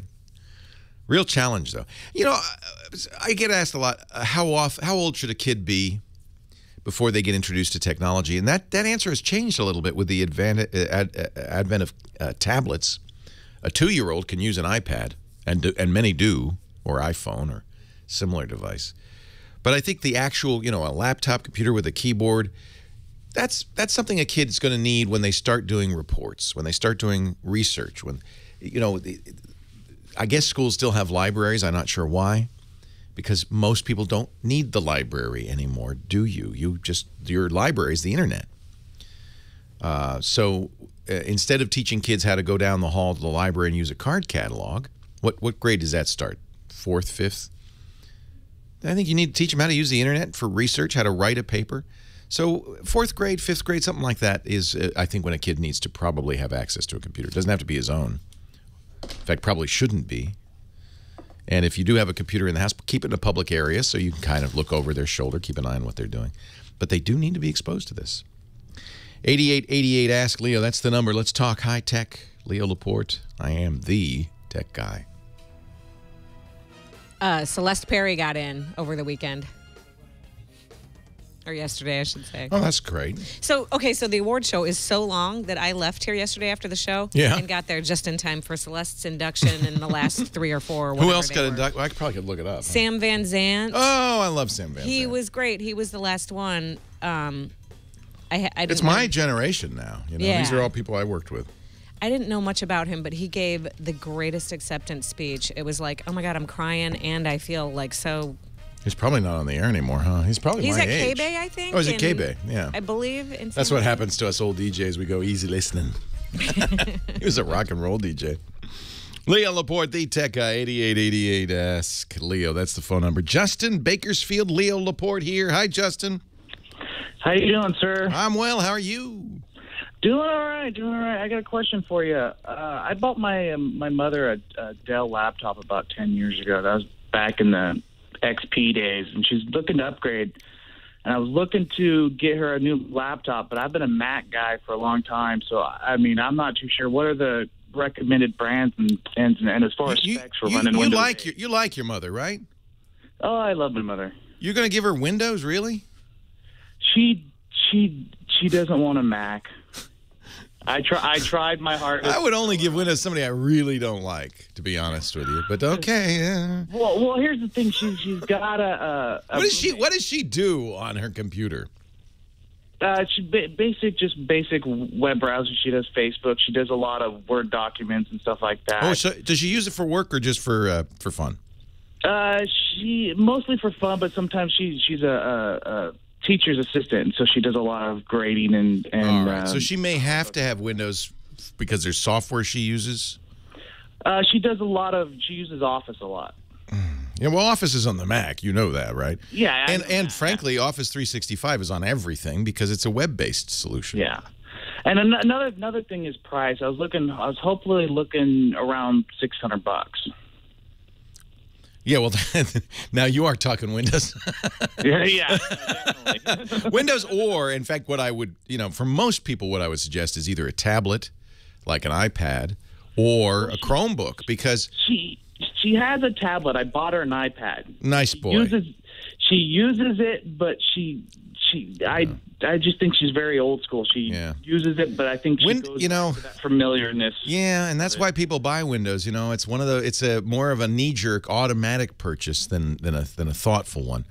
It's overly complex for what most people do, and that's why I asked, what does she do?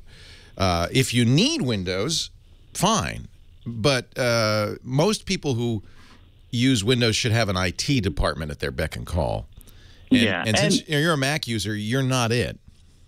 Yeah. You may not even want to be it, even if you were a Windows user. You want to give her something she can use and not have to call somebody about. All right, we're gonna accept it. She's gonna have Windows. There are lots of good choices at $600. I would look at the brand names. I'd look at our Dell, Lenovo. They bought the IBM ThinkPad line. They make really nice professional-grade laptops. You're on the lower end, which means you're going to get a consumer-grade laptop. I'm not as crazy about those, frankly. Since you're getting her Windows 8.1, it would be nice to get her a touch screen. On the other hand, the good news is Windows 9 is coming out very soon, in about 4 months, and that will be less touch-centric. It'll be more like the older versions of Windows. So she could probably get away with a non-touch device. I'd also look at Acer makes low-cost but fairly good low-cost stuff. Probably Dell would be your best bet. It's uninspiring but solid. No, she has a roommate who's got an Asus, and she was asking me questions. Very nice. I like Asus a lot. Hey, there's one more thing. Actually, this Microsoft Surface Pro, little more when you add a keyboard, but it's right in there. That's a very nice, and it's a tablet / laptop. Okay. So that's another one, and that's from Microsoft itself, and that's one selling quite well now. People really like that. Okay. Now as far as specs like RAM and processor speed, as far as what's you're going to be limited by the price. So if you can get her a Core, an i5 or an i3, I would, but you may not be able to at that price. You might be getting a Celeron or a Pentium. They're okay. I mean, she's not doing anything super demanding, so that's fine. 4 gigs of RAM. Again, it's the low end, but it's not. She's not doing anything super demanding. Hard drive. If you can afford an SSD, a solid-state drive, in a decent capacity, like 128 or 256 gigs, I would. It makes it so much faster. That's more important than the processor, frankly. And then, as I said, it's nice to get a touch screen. It's nice to get a higher res screen if you can. But again, these are all going to probably take you out of your price range. Okay. All right. And within that price range, this is something that she could have for like the next 5 years or so, right? Yeah. Okay. Now, as far as you said, Windows 9. Do you know if that's going to, like, when that comes out, is it going to cost money to upgrade? Or we don't know. There are rumors it'll be free, but I don't think it'll be super expensive. Microsoft's been pretty good about bringing the price down, and I think Windows 9 is going to be to Windows 8.1 what Windows 7 was to Vista. not much different, but a polishing that makes people hated Vista. People hate Windows 8 even more. And Microsoft knows this, and they're going to refine it and solve some of those things that people just don't like about Windows 8. Okay. But it won't. I don't think it'll be substantially different under the hood. Now, my another question was, what do you think about buying refurbished? If you buy refurbished from the original manufacturer, in other words, Dell's outlet, Apple's outlet, Lenovo's outlet, that's fine. Do not buy from a third party. Okay. That's not refurbished. That's used. Companies now in the U.S. have to sell anything that's been opened they can't sell it as new.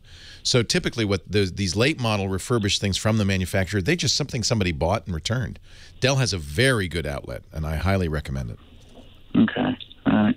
Can I ask you one more question? Sure. Regarding the new iPhone, what do you think as far as the camera, the bubble on the camera? No, it's you know I don't know why anybody's making any deal about that at all. It's a it's a millimeter raised. You're gonna put it in a case anyway, aren't you? Oh yeah. Well, you won't. Then it doesn't matter. Oh no, yeah, that was.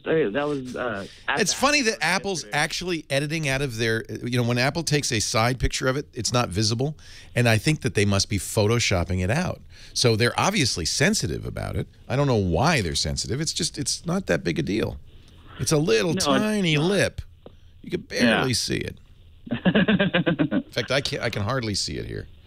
So don't worry about that. It's a really great camera. Yeah, definitely. Well, all right, sir. I appreciate it. My pleasure. Yeah, they had to put this raised lip on because of the camera size itself. This is the problem Apple's starting to face. They want these things to be thinner and thinner and thinner, but there's only so thin you can get for the camera. In fact, you'll notice a number of higher-end camera phones, like the Lumia 1020 from Microsoft, their Windows phone, has a bump. There's a whole ridged bump there, not just around the camera, but that whole end. And that's so that they can put more stuff in there. I don't think that this raised lip is a problem. That doesn't bother me anyway. 8888 Ask Leo. That's the number. If you have a question, a comment, a suggestion, you'd like to talk high tech, you'd like to yell at me, that's fine too. Our website, techguylabs.com. If you yell at me, I might yell back. That's all. I got to warn you. techguylabs.com. You can go there to get all the questions, all the answers for every show, audio and video after the fact too, and your comments appreciated there too. Leo Laporte, the tech guy.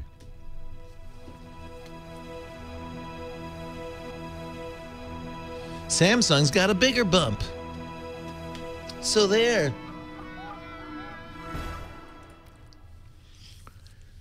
So Barhoff, the Bay Area Radio Hall of Fame. They got to get the website up to date. Right now, it only goes to the class of 13. That's weird. For the last caller. Yeah? I looked, you could get an iPad Air. No, not iPad Air. MacBook Air. Yeah. 11-inch for $869. Yeah, that's the cheapest, yeah. Or $9. He wanted a $600 computer, and she didn't want a Mac. You can't get somebody a computer they don't want. Oh, I forgot about Chris Marquardt, the photo guy. He's here. Hello, Chris. How could you forget about me? I didn't forget about you. You've been looking over my shoulder this whole time. How are you doing? I'm well. How are you? I'm not as tired as you are, I guess. I am exhausted. You know what I opted for? You know what phone I opted for? What did you opt for? Right now I'm on a used on a 5, and I've opted for a used 5S with 64 gigabytes. However do you live? I can't handle the size. I cannot handle the size. I was so sad when I had to upgrade to a 4-inch one. What? So, yeah, I know. What's wrong with you? What? Lots of things are wrong with me. Something wrong with you. Well. Yeah, I'm actually very happy with the 4.7 inch. But then, my mind has been rotted by constant Android use. So. Yeah, I'm not sure. I mean, I've yet to handle one. I should get my hands on one pretty soon. So. And it's so I might get jealous. I might get jealous as soon as I have it in my hands. Yeah. I have to decide which one I'm going to bring to London with me because I don't want to take a whole bunch of phones. You're going to London? I'm going to London in a week. London. A week from today, I'm flying to London. London Wonderful. town. We're moving. We're moving from Tübingen to the place I'm just pasting into the chat. Actually, from Hanover to the other side of Hanover, but it's a beautiful place, and we'll make it a photo villa kind of thing. That. How exciting! You and Monica? It's very exciting. Yes, we're gonna move in December, and then. Congratulations! Oh, look at this! Isn't this beautiful? That is gorgeous. It's built in 1905, and we're gonna make this into a little photo thing. There will be. Will you have a studio off on the right there, and? There will be a studio, there will be a dark room, there will be a digital pad for scanning and for all the digital work. There will be a seminar room. So this is our big project right now. It's going to be. We're still looking for a name. Viewfinder Villa came to mind. Let me see what else. I'm sure somebody will come up with something. Camera Castle. Prism Palace. Prism. Oh. That Prism Palace is awesome. Thank you, Heather. That is very good. And you'll be the prince and princess of Prism Palace. The prince and princess of Prism Palace. That's too much of an alliteration there. Sorry. I'm not sure I can handle it. It doesn't have a hard enough sound for German, right? Now Yeah. tell us about German, the town. What is the town? Is it Hanover still, or? No, it's about 20 minutes outside of Hanover. So it's easy to reach from the airport and from the city. Actually, from the city, there's a train going out in like 12 minutes. So. It's easy to reach, and it's near a big lake, so it's a very beautiful area. Oh, nice! And I would call it the Brick House East. The Brick House East, yeah. Leo Laporte, the tech guy. Chris Marquardt's here. He's the photo guy. Joins us every week to talk about digital photography, cameras, and the like. Hey, Chris, how are you? I am doing wonderful. What is our topic du jour? Well, the topic du jour, we started this a couple of weeks ago, talking about gear, talking about equipment.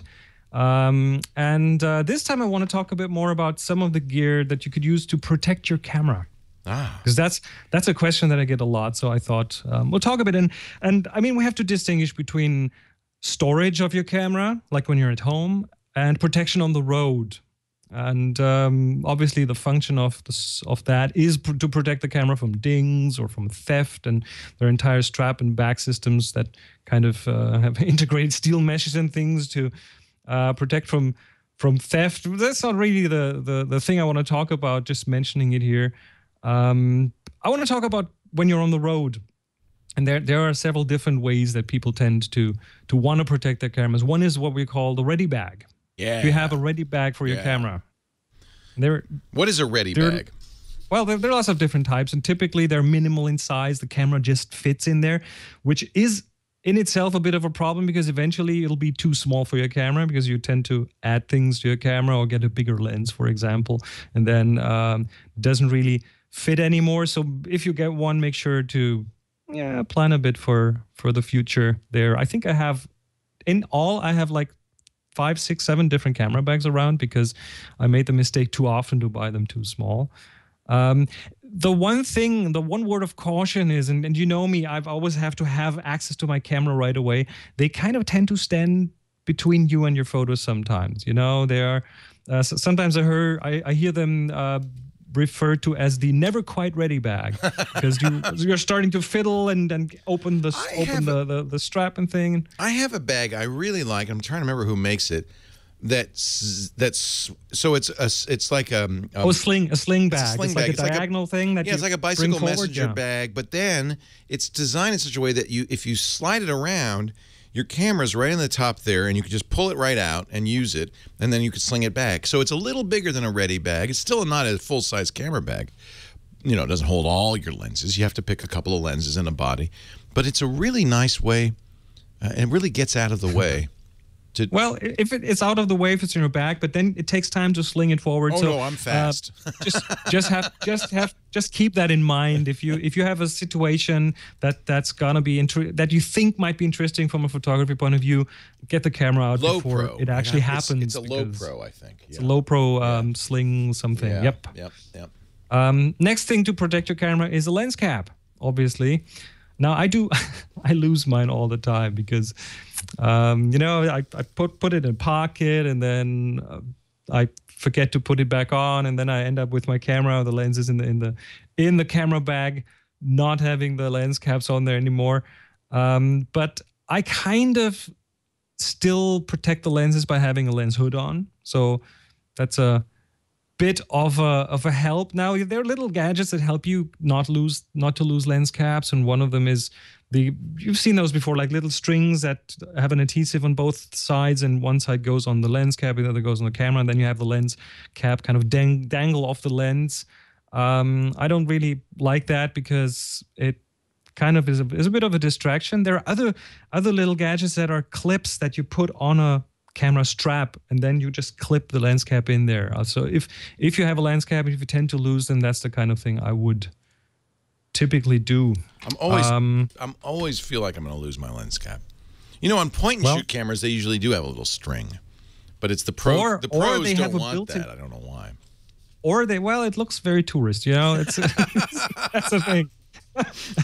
Pros don't use lens caps. No, that's not true. They do, but I tend to not have a lens cap on. Again, one of the things that is potentially between me and the picture. So that's what I do. I take it off at the beginning of the shoot or the walk or whatever. Put it in my pocket, and I don't put it back on till the end. And that way I don't lose it. This way I can have a lens cap off for an entire day, and then at the end of the day put it back on. It's a little dust or what. It's not going to hurt it. Yeah. The next thing to protect your camera, obviously, again in the lens area, are protective filters. We have in the past talked about them at length. I'm not a fan of them because they tend to they have a potential to introduce some artifacts in your pictures when you shoot into light sources like lens flare and things that might not be desirable. So personally, I'm not a fan, but they are. If you get one that's multi-coated. Those tend to be quite a bit more expensive than the real cheap ones. So we're not talking about $20. We're more talking about $100 or more for a good protective filter for your lens. That's kind of the area that I would go into. Display protection on your camera. Do you have a protector on your camera's display? No, really? Yeah. Well, if you buy a Nikon camera, Nikon cameras have them kind of built into the camera almost. They are clipped on and they're on there all the time. There are adhesives that you put on that stick on the screen, same as with mobile phones. Again, not much of a fan of those because they tend to kill the contrast on the preview image if you look at them. And with the newer cameras sporting touch screens, a lot of them do now, it kind of changes that feeling of the touch. And then if you do like swipe gestures and things, they tend to feel more sticky than the actual display to me. One of our visitors in the studio, what's your name again? Peter is here, and he just handed me this. He has it from Optech. It's called a rain sleeve, and it's like a little disposable raincoat for your camera and your hand. And you put there's two of them in here, and you've put so if it's raining suddenly, you can just put your camera in the rain sleeve and your hand in the rain sleeve. You can still take pictures. That is a very good thing if you go out. Well, and I recommend going out and shooting in the rain. So this kind of a protection for your camera is a good idea. You know what I tend to use? Just a baggie. I'm doing this. I'm doing this on the cheap. Next time you're in a hotel. Next time you're in a hotel, take the shower cap with you. I'm not kidding. You can wrap that around the camera from behind so the lens sticks out in the front, and then you can actually handle the camera through this thin plastic foil, and it'll protect the camera. A shower cap from your next hotel stay. Brilliant. Take it with you. You'll thank me. It's not going to take up any space in your camera bag, and you'll thank me next time you can go out in the rain and shoot and bring home pictures that no one else is bringing home. As we all know, people like me get into photography purely for the gear. So anything I can buy, any new device or gadget or G-Jaw I can buy and hang off my camera bag, I'm happy to have it. Peter's now going to demonstrate the pouch. Wow, that's interesting. Well, the one thing I clearly recommend against is camera armor. What's like that? a rubber protection. That's armor. That's rubber protection that you put on your camera that has like little openings to reach the different buttons, and you can then. So it's like it's like an underwater case for. No. It's not waterproof or anything. It just helps you against banging the camera against something. Pro photographers are the hardest on their cameras I have ever seen. I mean, they bang their camera up. The problem, and then I really see a problem there because I've seen photographers not getting lots of shots because they ended up trying to fiddle with the camera but couldn't reach certain knobs and things. And it was hard to watch because does OtterBox make a camera case? They make great cases for phones. That'd be funny. I don't know. Chris Marquardt, he does workshops. He's a great photographer, does a podcast on photography. You can find it all at discoverlightroom.com. Thank you. So good to talk to you, Chris. Leo Laporte, the tech guy. And I'll give a plug when we come back for the assignment. The assignment is layers. Layers. I don't know how it is around your business, but layers. mailing and shipping So that's a beautiful house. Congratulations. That is exciting. It is. Well, wait. Let me give you one more picture of the inside. Because Are you buying it? No, we're renting. I like it. Why not just call it Marquardt Manor? Because Monica is also in there. Monica Marquardt Manor. Well, you should make an honest woman of her. That's what you should do. Here we go. Let's see. We're working on that. I pasted that in the chat, so there's an inside view there. There's like 9 feet high ceilings in there. Oh, look at that wood floor too. Oh, that is gorgeous. So we're planning to make this into kind of an open house, photography-wise. That's a good idea. Make it seminars photo there. center, have kind of like this is. Make it a place people come. Yeah, that's a great idea. That's one of the plans that I hope we can pull off. So the place is there, the space is there. Plenty. We have a dark room there. We have a scanner station. We have a full-blown photo studio there. We have a seminar facility there. So everything you need. Very good, Mr. Marquardt. Congratulations. When are you moving? In December. So it's still a bit of time. Perfect for Christmas. You can get a big tree in there. True. All right, Chris. Thanks. All right. Talk to you again next week. Take care. Bye-bye. Oh, everybody's so sensitive now. You're right. That's a very antiquated phrase. Make an honest woman out of her. I apologize. Leo Laporte, the tech guy, 8888 Ask Leo. The website is techguylabs.com. I should have mentioned while we were talking to Chris Marquardt, we each month we do a kind of a little photo assignment, not a competition by any means.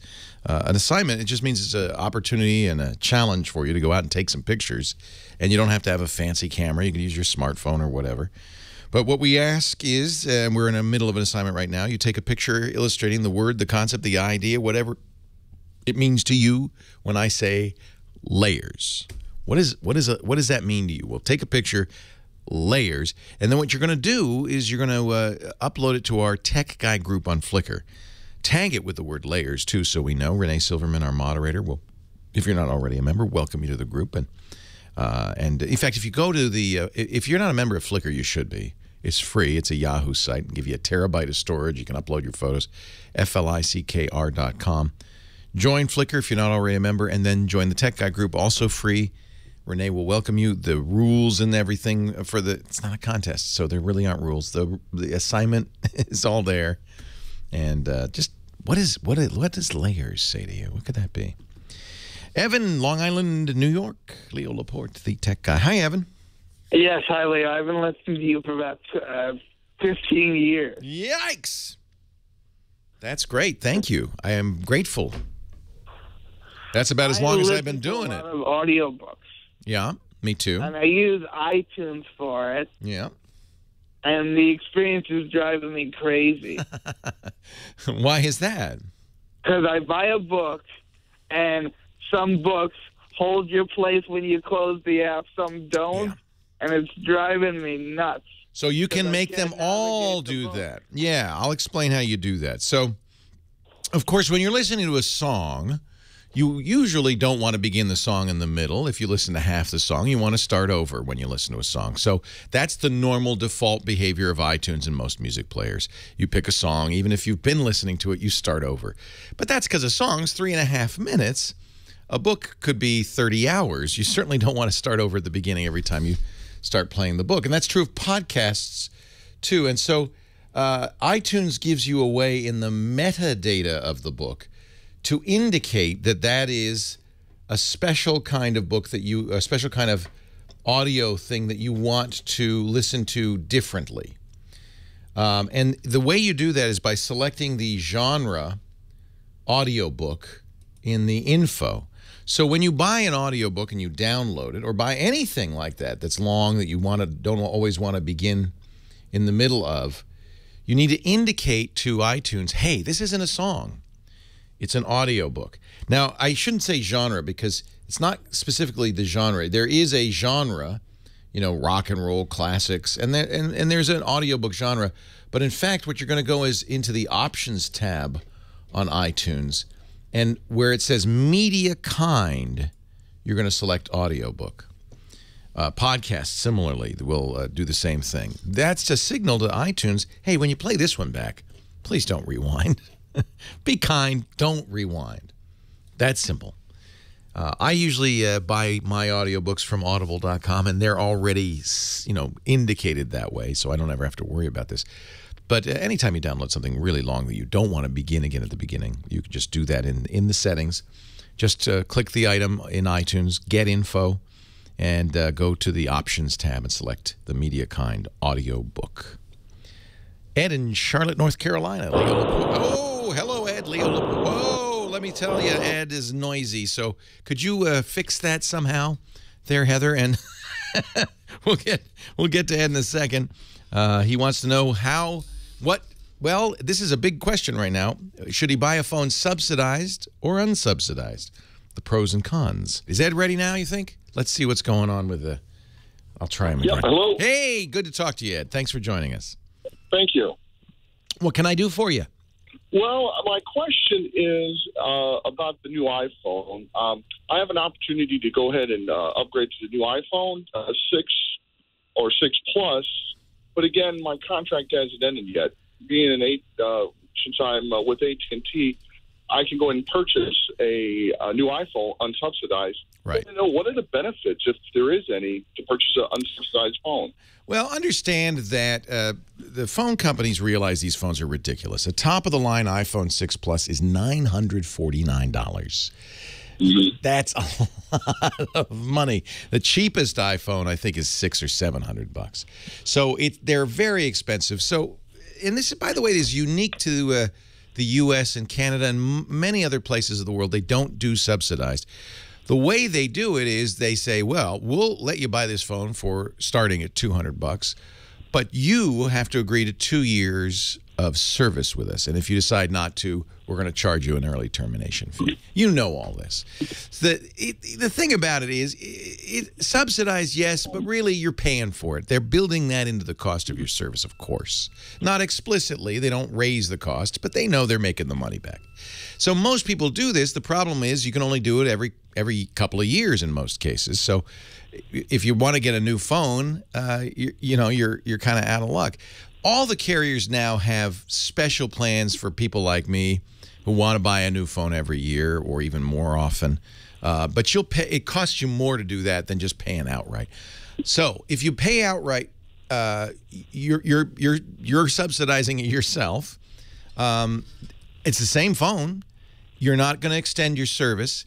There are some cases where you want to do that. If, for instance, if you're a Verizon customer and you have unlimited data, the only way to keep the unlimited data is to pay the full price for the phone, even if you're due an upgrade. That's what Verizon does to encourage you not to have unlimited data. They'd love to get you off that plan. But so you're AT&T. If you can't upgrade, Sometimes they'll give you a little bit of a discount because you've been a member for a year or whatever. But if you can't upgrade, you're just gonna pay the full price. And these are very expensive devices. They're more expensive than a laptop computer in many cases. Exactly. Hey, can I give a shout out to a couple of podcasts I listen to? Yeah, absolutely. I'm a podcaster myself. I support podcasts. What do you like? Well, I'm in technology. I just came back from a meetup that was hosted by Surface Geeks podcast and the Home Server Show podcast by Dave McCabe. He hosted that, and it was also co-sponsored by the Home Tech podcast as well. It was over there in Fisher, Indiana. It's a really good time. Surface Tech podcast. I guess that's all about the Microsoft Surface and Home Tech. Show. And what's the third show? Old Server Show? Old Server Show? Did you say that? The Home Server Home Show. Server. Oh, it would have been more fun if it was Old Server. All right. Home Server Show, Surface Tech, and Home Tech. Those are the three. Yep, and the Surface Geeks. And the Surface Geeks. Awesome. Great to talk to you, Ed. Thanks for the call. I have time maybe to at least start a call. Caleb in Newfoundland, New Jersey. Oh, it's Caleb. Hi, Caleb. Hey, Leo. How you doing? How do you get through all the time? You have some magic touch. Not really. It's hard to get through, you know. Nobody told you that, I guess. That's where kids have an advantage. They don't know what they can't do. Hang on, Caleb. We're going to take a break for the top of the hour news. We'll be right back. Leo Laporte, the tech guy.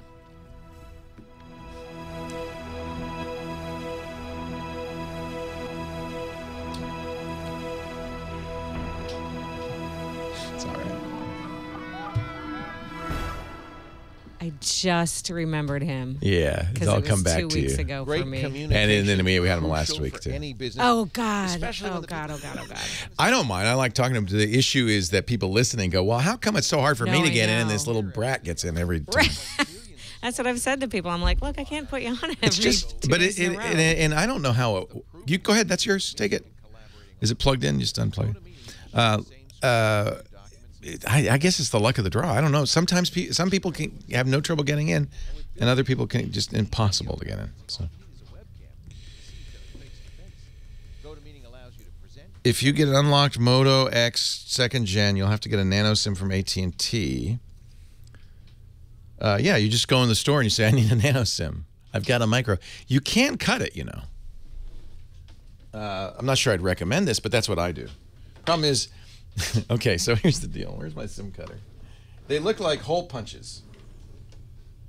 I think I brought it home. Oh, no, here's one. So, this actually, I don't use this one anymore because this takes a giant SIM and makes it a micro SIM. There's 3 SIM sizes. There's standard, there's micro, and there's nano, and the iPhone uses nano.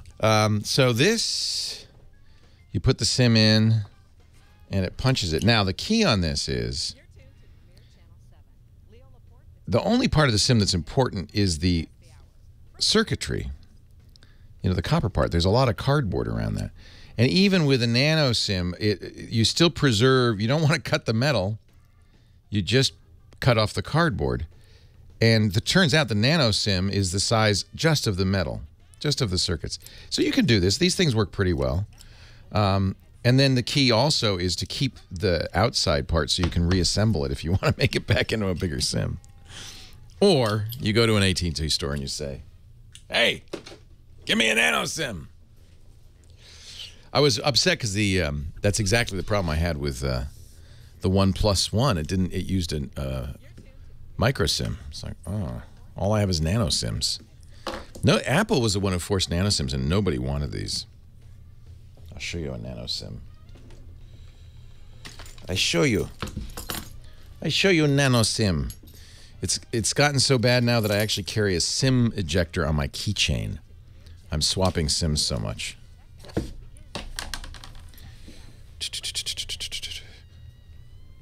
Boing. Just a little tray that comes out here. And the SIM is in the tray. You can see this is a AT&T SIM. This is the standard nano SIM. And see, it's almost all, there's very little cardboard. It's almost all circuit board. So that's all it is. You don't have to treat these like gold. And if you screw it up, don't worry. The phone company will give you a new one. They're happy to give you a new one. It's just a piece. For them, it's cheap. Is this the book you're going to do? Or? I just finished it. Ah. From collage.com, huh? Can I show it on the air? Oh, I don't care. Yeah, go ahead. But I just did Venice, and then I did like. So you're gonna have a book printed. Good. That's the cover. I never put a title on it. It looked cheesy. This is our trip to from last year to Venice and Istanbul and the Greek islands. And so Lisa, we have all these pictures. Lisa's been working. She's, hey, I'm never doing this again, on a on a book to print a book out. Oh, this is great.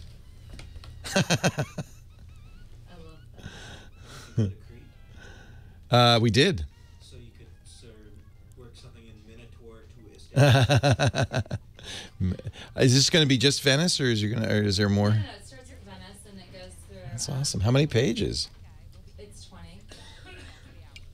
20. We'll be thrilled to have this. Are you kidding? We'll be thrilled to have this. You want to have this memory. I hope you have you standing in the same alley. No. Oh, I love that with the accordion guy. No, I didn't have. Some of those were your pictures. I didn't really have any. Oh, yeah, that's my picture. Yeah, yeah. Love that one. I liked how I had the entrance. I did have that shot. Yeah. Before we walked in. Yeah. It was kind of fun. Oh, there he is making the horse. He tried to sell us $10,000 worth of stuff. They hated that. Aw. There we are in a gondola. This is great, Lisa. Thank you, sweetie.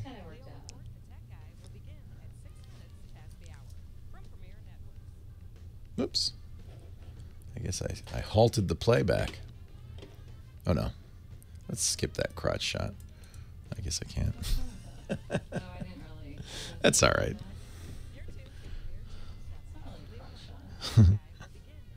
I love that shot. That's beautiful. Wow. And these are just kind of mixed up. That one would be hitchhiking at the sign. Hitchhiking on the road to Kalamata.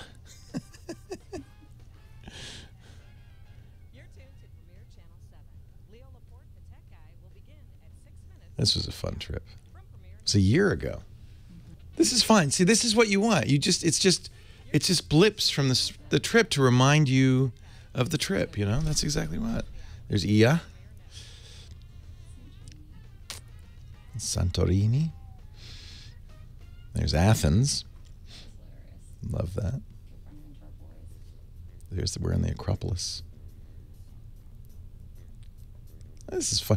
I still haven't sent Bruce and Eddie the pictures. I gotta. It's been a year. I have Bruce's address. I'll. I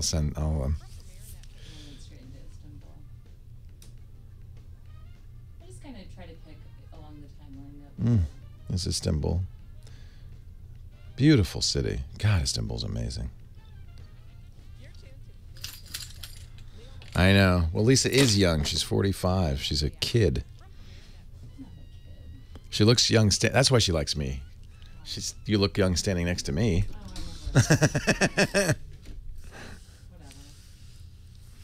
Oh, yeah, the Barrier Reef photos. That's 2 years ago now. Yeah. One of these days.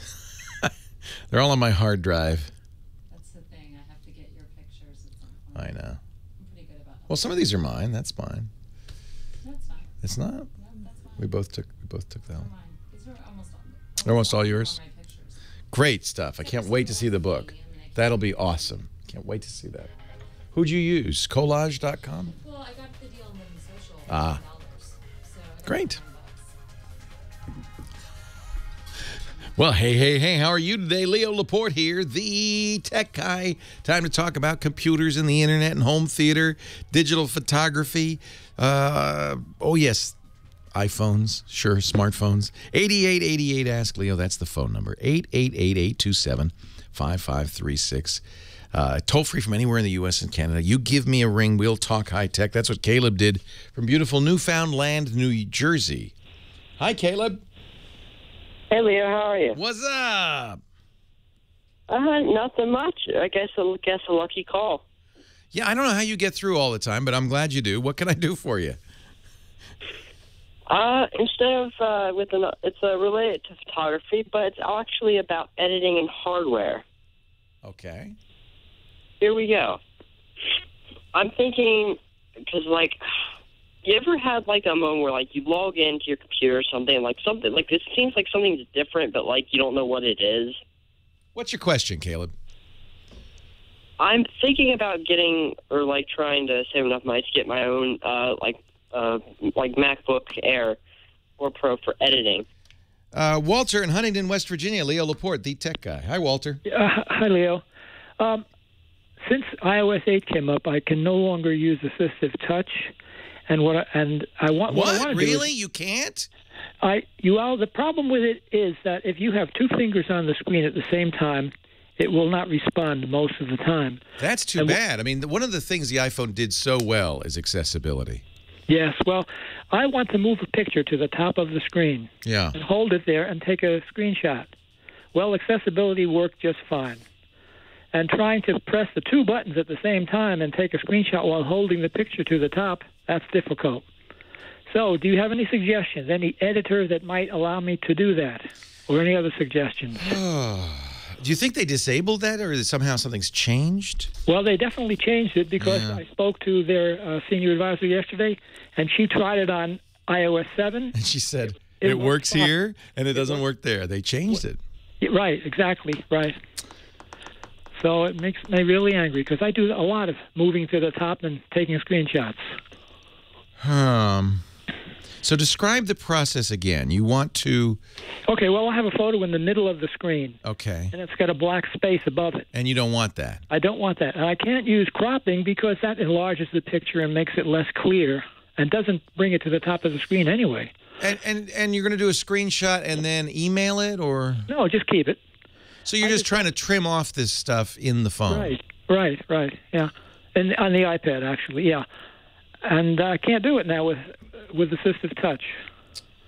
You got me. I don't know. I mean, the way Apple works, your camera roll pictures are accessible to other apps. If you know what, I would try Snapseed.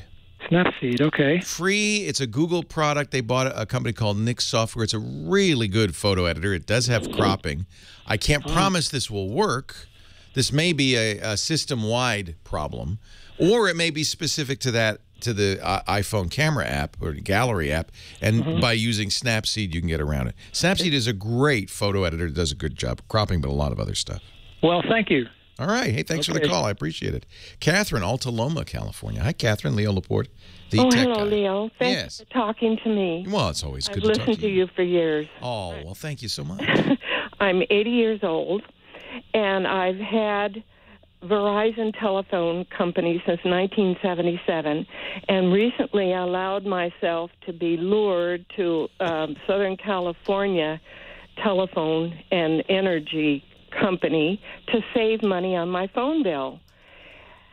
Well, September 8th, the change was made, and that same day, the light for DSL on my modem went out. Well, that's right, because your DSL service is provided by that other company, which has now been cut off. Except that Southern California, on their flyer, says at the bottom bullet point says Verizon will still own and maintain the phone lines, and Southern California Telephone Company would simply take over the billing and service.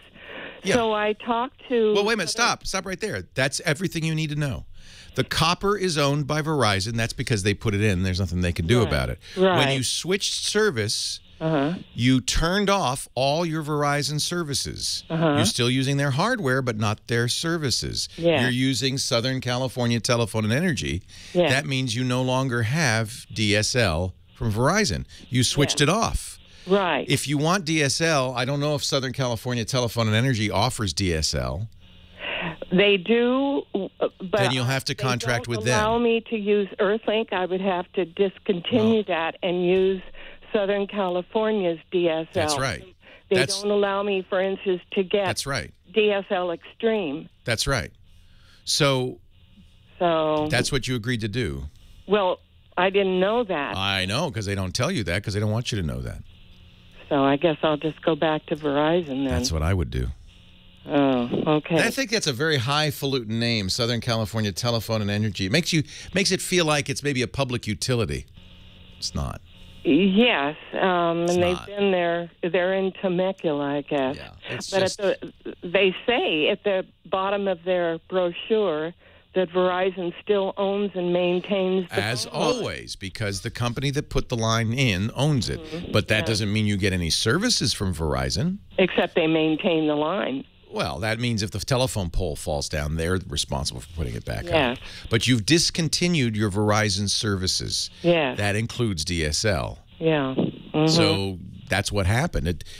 Don't confuse the fact that Verizon owns the line with Verizon giving you anything.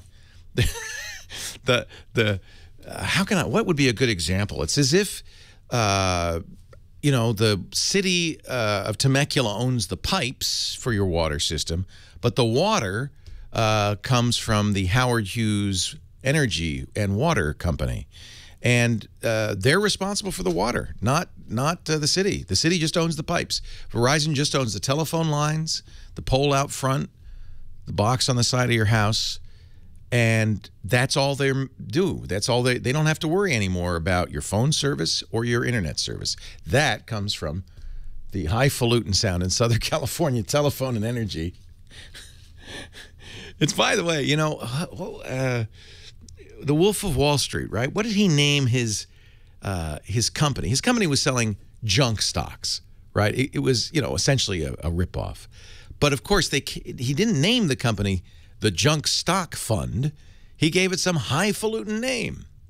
I always get suspicious when I hear a highfalutin name, like the Southern California Telephone and Energy Company. Stratton Oakmont. Stratton Oakmont. Doesn't that sound... That's high class. With a big lion on it. Yes, they had the lion. How could he be a ripoff? What a name. I'm not saying that Southern California Telephone and Energy is a ripoff. I just wonder what the energy part is. I think they just do phone service. I think they just threw the energy in there. They want to sound, it's pretty clear, they want to sound like a public utility. They're just a company, as there are a lot of them, that sells phone service. And they don't even own the lines. Verizon owns the lines. Maybe they're just very energetic. That's probably it. So I'm sorry, Catherine, that they weren't clear. And unfortunately, a lot of these companies are like that. And I'll tell you what, I tell my mom the same thing because she gets the same calls. Stick with what you know. Stick with your phone company.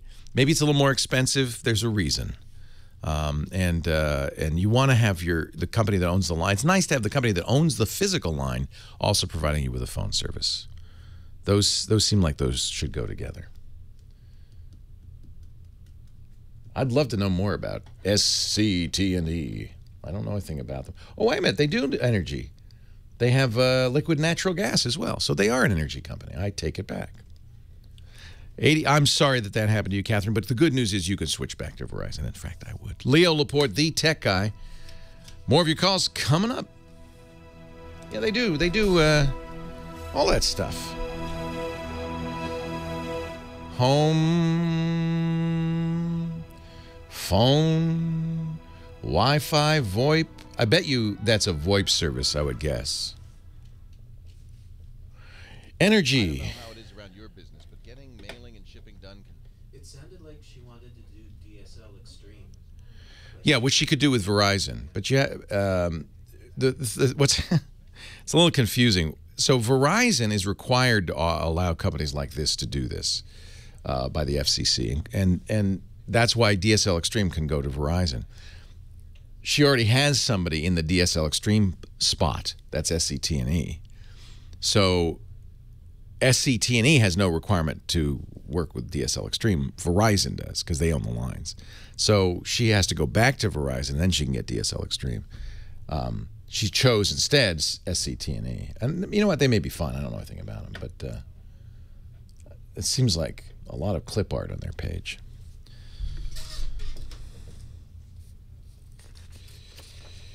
No, I'm sorry, and I apologize for hanging up on Caleb, but I had asked him to ask a question, and he gave me more exposition, and we just don't have time for all of that. exposition. Yeah, they have DSL because that's probably what you're getting is probably getting VoIP.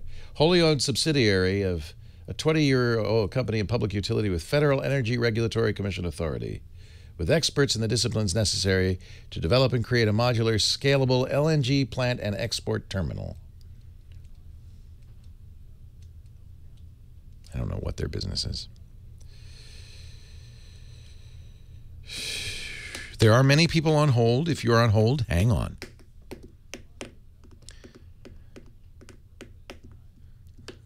Nothing wrong with Caleb. If Caleb hadn't already had 2 calls in the previous 2 weeks, and when I asked him, what's your question, started in another story, I wouldn't have hung up on him. But after that, it's like, come on, Caleb, this is your 3rd call in 3 weeks, and I've asked you to ask a question, and you're still not asking me a question. So we're moving on. There you go. And I'm sorry I was out last weekend. And No, it's not your fault. Not your fault at all. Caleb. I'm just trying to get on with the show. Move things along. Move things along. Actually, only like 40 minutes long per hour with commercials. 44. Yeah. No, not even that. You're right. 40. Yeah. TV's 44. AM radio is 41. I think they're allowed 19 minutes of commercials. Good Lord. In this case, even less because they have not only the 19 minutes of commercials, but then they have news at top and bottom. So, yeah, I don't know how much time I have. It's not much. Like 30 seconds. Well, when we edit it down, we edit 3 hours down, we get 2 hours. So it's about 40 minutes. You're right. Yeah, and part of the issue, of course, is, and I think this is a common, and I understand why, confusion. You might think this is a call-in show. It's not. It's a radio show. It's an entertainment radio show in which I use callers as part of the show, the production element. But really, I think people think that my job is to help them. It's not. It looks like it, and I certainly try to. But really, my job is to make an entertaining, fun show for people to listen to, because only a tiny fraction of the people listening ever call. So as a caller, you represent a tiny, tiny part of the constituency. In fact, you're not important, except to the extent that you help make this an interesting show. Most talk show hosts won't tell you that. But it's the truth, right? I mean, I wouldn't want to do this by myself. I'm so glad you call. And I do try to help you. Leo Laporte, the tech guy, 8888 Ask Leo, on with the show. David in Raleigh, North Carolina. Hi, David. Hey, how's it going, Mr. Laporte? It's going great. How are you? Hey, not too bad. I am a general contractor. Okay. And I am getting ready to go in and get a new phone. And I was wondering what your advice would be where I could eliminate my iPad, eliminate possibly my laptop, where I can just have one device to carry around. Well, your timing is very good, my friend, because the new Apple iPhone 6 Plus at 5.5 inches is about as big. It's like a mini iPad. It is the same as an iPad in the sense that it runs all the same programs. There are a few iPad-only programs, but for the most part, you're going to find the same programs on any iPhone. And with a screen that big, I think in many cases, people will eliminate the iPad and just go with the iPhone. That's, I think, one of the things that's driven Apple and many other companies to make larger screen phones. Your smartphone really is your primary computer increasingly, right? Yes, it is. So you would go with the new iPhone over the Note 3? Well, the Note 3 is exactly the same size as the new iPhone. The Note 4 is a little bigger. There are 6-inch phones like the Nokia Lumia 1520. They're about as big as you can get. I mean, you can get a 7 or 8-inch tablet and put phone software on it, but I think that gets unwieldy. So yeah, and since you said you have an iPad and you're using your iPad, I think frankly this would be a really good choice. The 5.5-inch iPhone. You should probably just go to an Apple store or your phone company store and look at it, because do you use it for your contracting work? Do you use it for estimates, things like that? Well, the phone I have now is the S4, and I use it for everything. I use it to do invoices, estimates, my large billing, every single thing with my business is through that. And is any of that Android specific? Not. I can't say for sure. I am not the most technical person in the world. So since you're already using a Galaxy phone, you might want to look at the Note 4 because it's a little bigger, and it will be. And it, by the way, the transition's very easy. You sign into your Google account on the Note 4, and all of your apps will transfer over, and you're good to go. So the biggest change is it'll be a slightly bigger phone, and that's what you want. You want a bigger screen. All right, I appreciate it. I think the Note 4 is the right choice for you. Just coming out right now. And since you're already using an S4, you're going to, I mean, this is it. Everything you need. I was thrown a little bit when you mentioned the iPad. I thought maybe you use the iPad for your work. But if you're using the S4, get a Note. Absolutely. Absolutely. All right. Is it Avon? Avon? How do you pronounce your name, sir? My name is Avi. Avi. Oh, it looked like there was an extra letter there. All right. Hi, Avi. Hi. Oh, I see. It says Avi in, and I thought it was Aveen. Hi, Avi. Welcome. It was a pleasure talking to you, sir. Thanks for calling. I have a quick question. Maybe it's a dumb question, but I have been a Google user and an Android user all my life up till now, and never owned a Apple product. But with the iPhone 6, I'm trying to look into some possibilities of using that and have ordered one. Just want to know what will be the hurdles or things hard to use if I go from Android to Apple. You know, I feel very fortunate because as part of my job, I use every phone. In fact, I buy every phone. I have an account with every carrier. And it's part of what I need to do is understand how these all work. So just like I use Windows and Mac and Linux, I use iPhone and Android and Windows Phone. And you know, one thing I'll say right up front, they're all great. The market has become mature enough now. What people want to do with a smartphone is well enough understood now. They're all great, but they're great in different ways. So just as if you were moving from Windows to Mac or Mac to Windows, you're going to be in a little bit of a unknown world, a little foreign-feeling world at first, because iPhone does do some things differently. In particular, you'll notice, for instance, no widgets. I don't know if you used widgets on your phone, but the iPhone interface is just icons, a grid of icons. You may say you'll feel fairly comfortable with the notification system because, let's face it, Apple copied Android there. I think the Android system is a little bit more flexible. And then there's just little weird things that don't make any difference but might be a little disorienting. For instance, on Android, when you want to get to settings, you pull down the notifications shade and you tap the gear, and there's your settings. On iPhone, settings is an application that you need to run, and within that, all the settings are. Now, that's not, neither one is better, but it's different enough that it's going to take you a day or two to, oh, that's what I switch back and forth. I just switched to the iPhone for the new ones for a little bit, probably not forever, and I have to remind myself, oh, yeah, that's where the settings are. I think you'll like it. I think it'd be very interesting to get your experience, frankly. Sure. My only concern is that since I have all my contacts and everything on Google, nothing to worry about there. No, the beauty of it is, Apple, when you're setting up, there's a mail and contacts setting. You go in there and you choose Google, and it will log into your Google account. It'll get your calendar, your contacts, your email, all your Google stuff will go in there. The one place that Google is a little bit of a second-class citizen is instead of using the Google Voice, now you'll be using Siri, right? Similar capabilities, but you'll have to get used to that. And Google now, instead of being kind of part of the desktop, is now in an application. You'll have to get the Google app and use the cards there. Give me a sense of how you like it. I'd love to hear from you when you get it. Leo Laporte, the tech guy.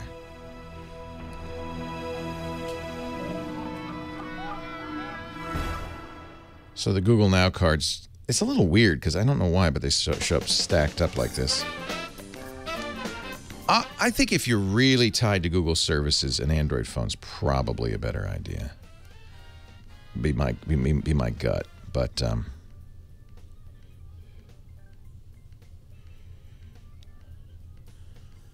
this is Google Now. The only difference is, you know, on an Android device, I can swipe up or hold the home key. On an Apple device, I have to launch the Google app. It's not a big deal. There's a lot of things like that, you know. Patrick Beja's birthday. Happy birthday, Patrick. Done until next year. Oh, that's his birthday. On Android, I feel like it's more tightly integrated. I really wish Apple allowed us to customize the launcher a little more. And I feel like this is fairly old-fashioned. You know, you get 4 icons in the dock, and that's it. I wish I had an Android phone here. I'll show you how I've customized mine. It's a little bit different. What else? You know, I use Gmail, so Gmail is Gmail. I mean, it's the same on an iPhone as it is on Android. I still use the Sunrise Calendar, which I use on both the platforms in lieu of the standard calendar app. I prefer it. Waze is still there. Google Maps is still there. Google Plus is actually arguably better on the iPhone. Certainly, they develop for the iPhone. It feels like they developed for the iPhone first. You know, since we don't know anything about the Nexus 6 or even whether there'll be one, it's hard for me to answer that question. He wants to know if you should wait for the Nexus 6. We don't know. I'm buying a Moto X, but then I'll buy everything, so that's probably not a good... Tell you what, listen, you know, I'm going to get the Moto X when I come back from London in a week from today. 2 weeks from today. Let's see, I'll be here next week. Yeah, 2 weeks from today, I'll be back from London. I'll have used the Moto X during the trip. I will then have something to tell you. Yeah, those widgets in iOS 8 are not what I call widgets. They're, you know, I think Apple intentionally obfuscates it. It's not the same thing as a desktop widget. It's in notifications. And it ain't widgets. It's just adding notification features. So this is where there's no widgets on the desktop. Sorry. Although, when did they start this? The clock actually is live now. When did that start? Was that part of iOS 8 or was I don't remember. Hey, Needles.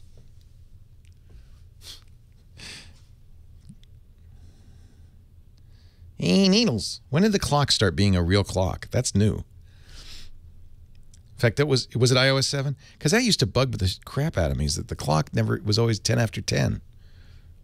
Is your second hand moving and that's 7? Yeah. So it must have been 7 they started that. That's nice. For the longest time, the clock did nothing. That's kind of the closest to an Android widget you've got, or a live tile in Windows 8, Windows Phone 8. It's actually a clock. But everything else just is, you know, an icon, static icon.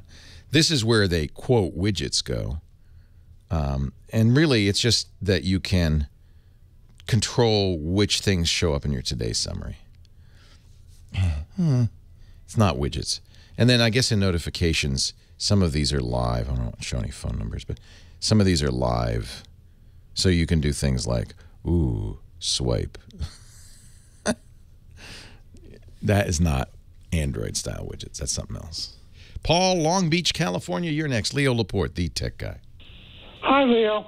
Hey, I was Paul. just wondering who you're recommending now to host websites. Well, we have an advertiser called Squarespace, and I'd certainly look at that, but it depends a lot on what you want to do.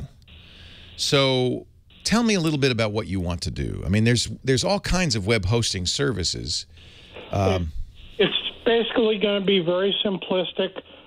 I want to post a prayer that people can access of a famous saint. Well, probably you don't want to pay anything, in which case I would look at Blogger from Google, that's blogspot.com, or wordpress.com. Those are both free. They support themselves by putting ads on your site. Tumblr also from Yahoo, tumblr.com. All three of those are free and very popular and have a fairly large community that goes along with them. But they're relatively inflexible. You know, you don't have a whole lot of control over what you're doing, but I think they're very good. If you want to go to the next level up, where really it kind of depends what the content management system is, the software you're using.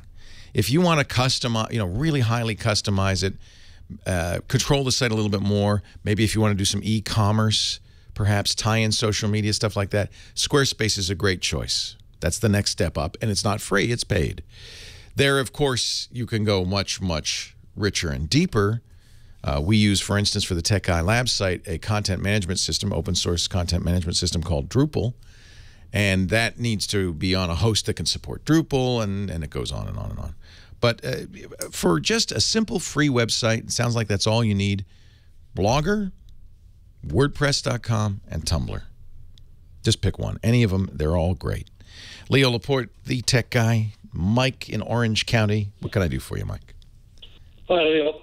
I've got a question about a printer. All right. I have an HP, and I need to take it in to get some service, or maybe they'll give me a new one because it's under contract.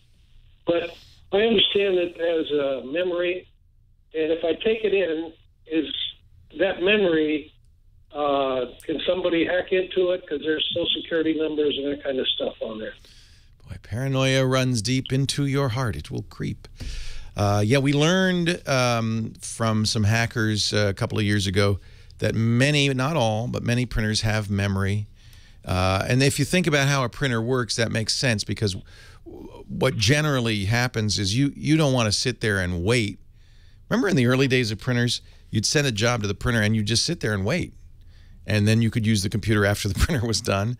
Well, obviously, we want to do better than that. So we do things called print spooling. Print spooling can be done from your computer. The computer continues to work and sends out a little bit at a time. But modern printers, because memory's gotten so cheap, modern printers have their own memory and their own spooler. So the computer can send the job to the printer and then go on with its life, continue to work, while the printer does the print job. So it has to have memory to store the page you sent it. The question and the thing that's not completely clear is how much memory does it have and how much does it store? I can almost assure you that it doesn't have enough memory to store more than, 20 or 30 pages, whatever a big document would be. There's no reason for them to put more memory in. It just adds to the cost. So it doesn't remember everything you've ever printed. At worst, it remembers the last few things you printed. And even then, it seems now. And if you work in a repair shop and you repair printers, you can call me anonymously and tell me, do you ever look at that memory? Do you even have a way to do that? Do you have any interest in what's in there? My suspicion is no. I wouldn't worry about it.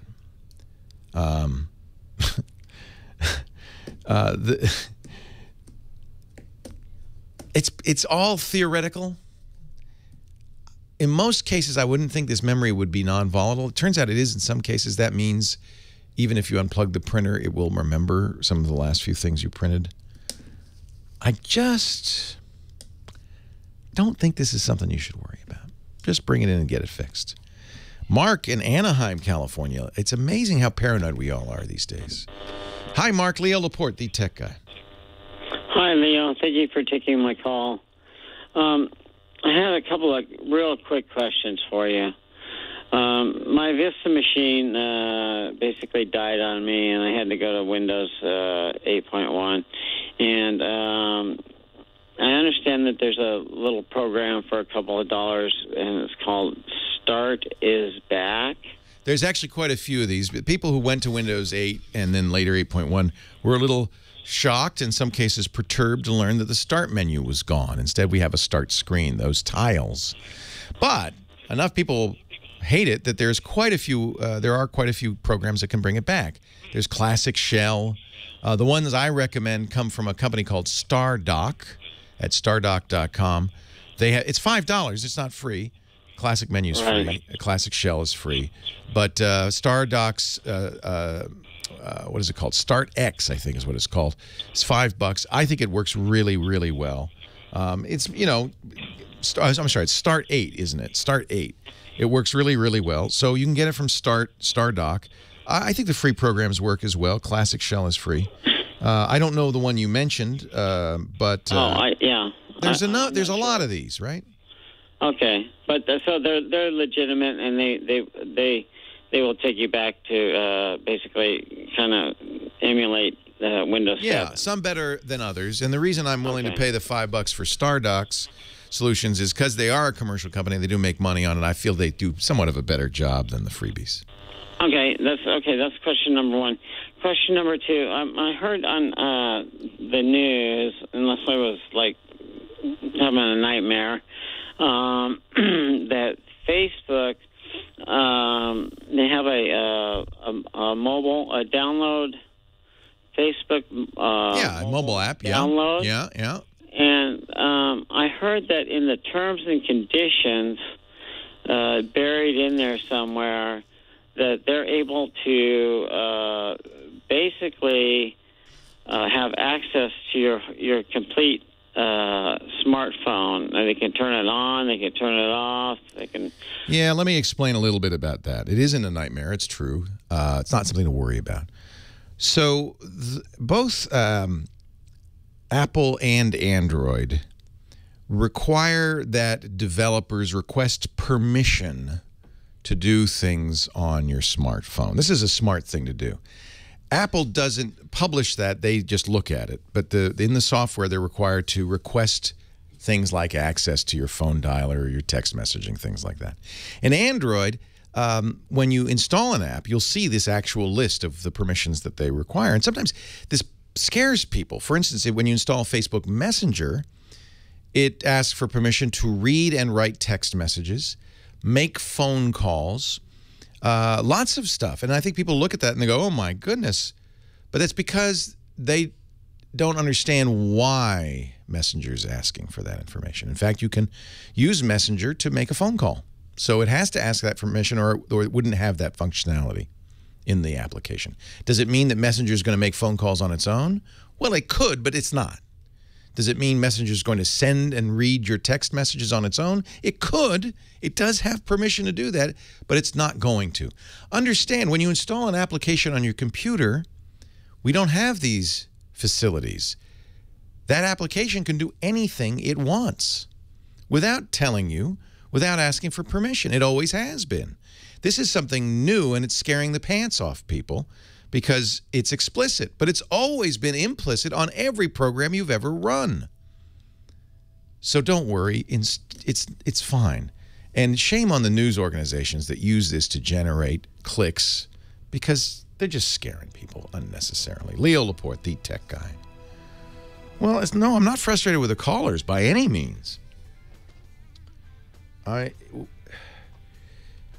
same thing happens with my mom. She's like, well, don't go to London, that you'll get blown up by terrorists. Mom, I have more chance of getting hit by lightning or getting killed by a cow. You know how many people are killed by cows in the United States? By like cows who run them over? Hundreds. I literally said, Mom, you should worry about me living in Petaluma. We have cows here. In Spain, they do it on purpose. Yeah, but the boarding of the bulls. For fun. You're literally more likely to get hit by lightning than killed by a terrorist. Yeah, I know there are terrorist deaths, absolutely. But that's not a reason not to live your life. The problem is we know too much because of news that lives on scaring your pants off. I can't even tell you how much right now this show has in common with Dr. Dean.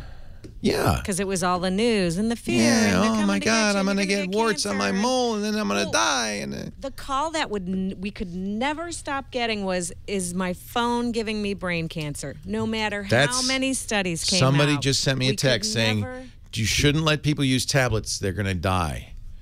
Oh my gosh. No wonder I never had children. I throw my phone in my lap when I drive. Yeah. You're going to die. I mean, come on. Come That's on. That's not a coincidence. 11 animals more likely to kill you than sharks and terrorists together. Combined? Mosquitoes. Love it. Hippos. Deer. Bees. Dogs. Ants. 22 people are killed in the U.S. every year by cows. Leo Laporte, the tech. 8888 Ask Leo. Last segment of the day.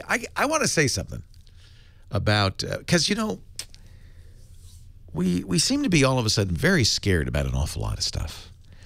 And I think what happens is that the news media, and it's really gotten bad now that Everybody's a journalist, everybody's got a blog, and everybody's in desperate competition to get you to read their page.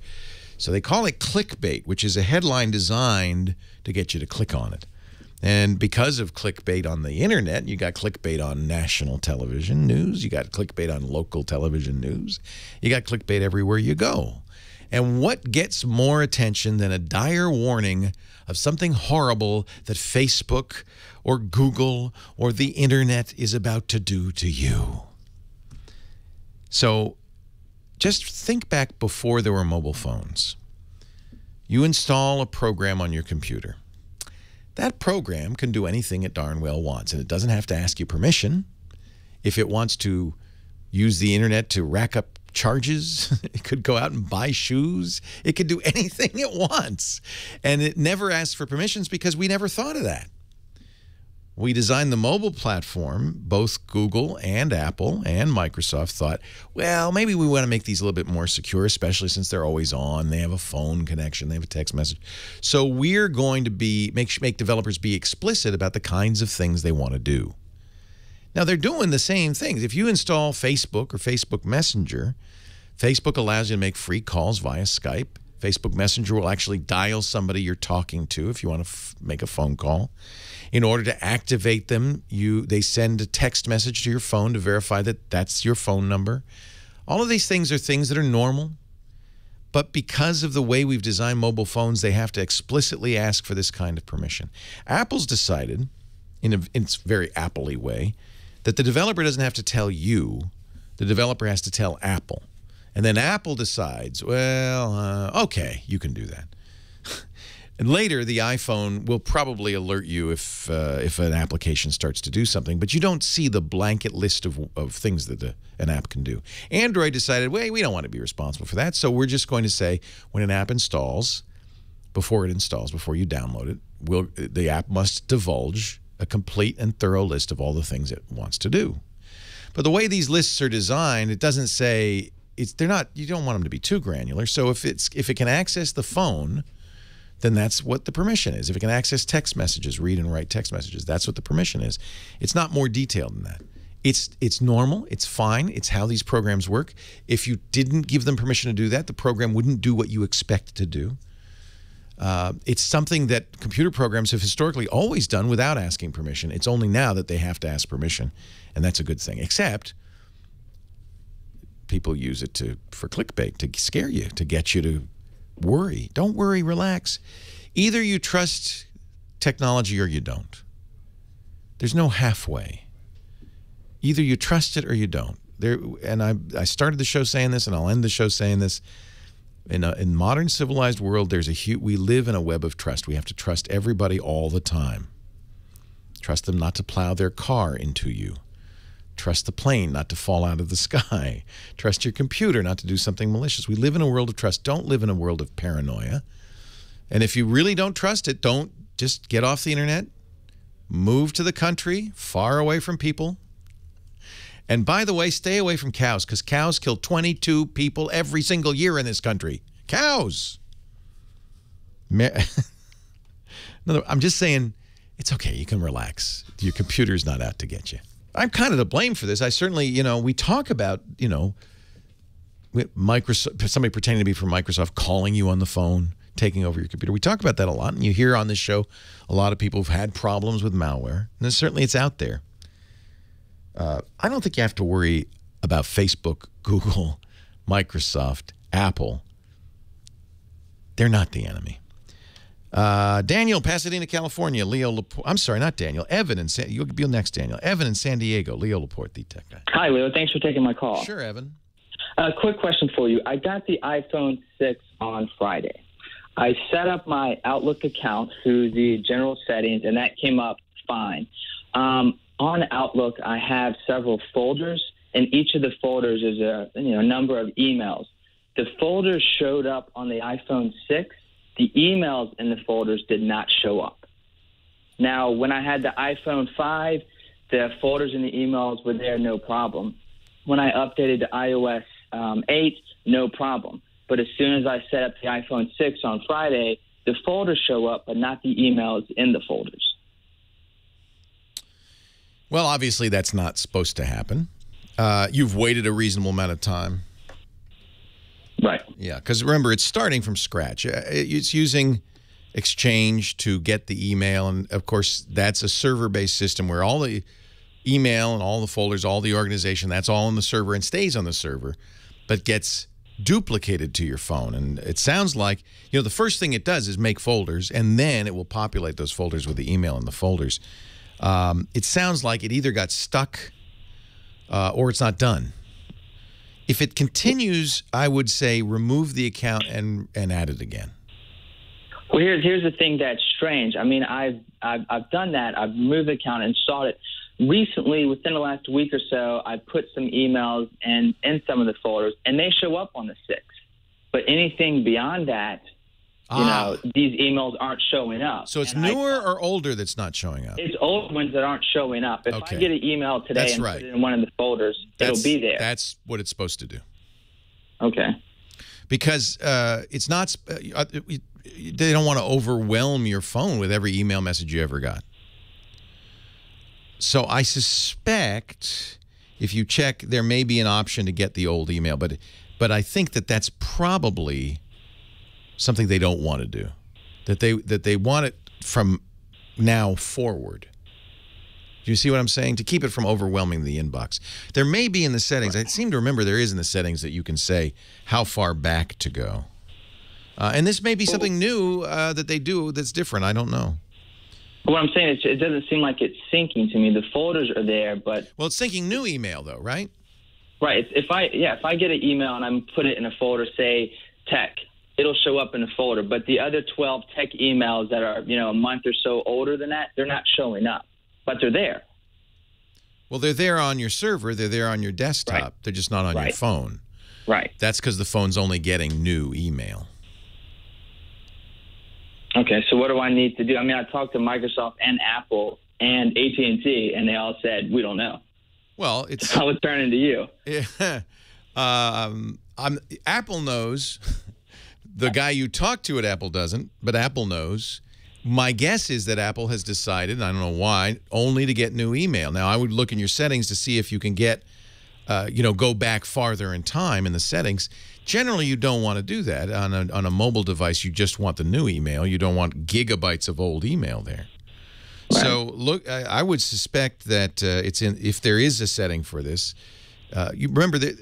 What's odd is it did work in 8, right? In iOS 8. It's just on the iPhone 6 it doesn't work. And the 5. It worked on the iPhone 5 as well. I think you have to go to mail settings and say, I want to get more mail. I think it's not getting the old mail. It'd be my best guess. Not sure. Maybe we can get it in the show notes at techguylabs.com. Leo Laporte, the Tech Guy. Have a great Geek Week.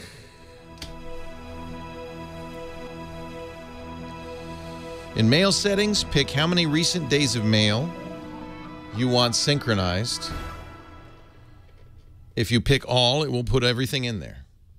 So it sounds like a setting in the where DG Murdoch and which mail settings in the sounds like the desktop or the Exchange server. Mail Exchange account, mail days to sync set to no limit. Well, it's right on the phone there. Let me look and see. I don't use Outlook. I don't use Exchange, so I won't have it. But there is a no limit option for Exchange in the settings, so go to the settings. Well, that's it for the Tech Guy Show for today. I'm Leo Laporte. Thank you so much for joining us. Don't forget, the Tech Guy is just the tip of the iceberg. We do nearly 30 shows now on the Twit Netcast Network, and you'll find them all at twit.tv. We talk about Windows on Windows Weekly, Macintosh on Mac Break Weekly, iPad on iPad Today. You get your daily dose of tech news from Tech News Today, and our weekly roundtable show, This Week in Tech. It's all at twit.tv. And I'll be back next time with another great Tech Guy podcast. Thanks for joining me. See you next time.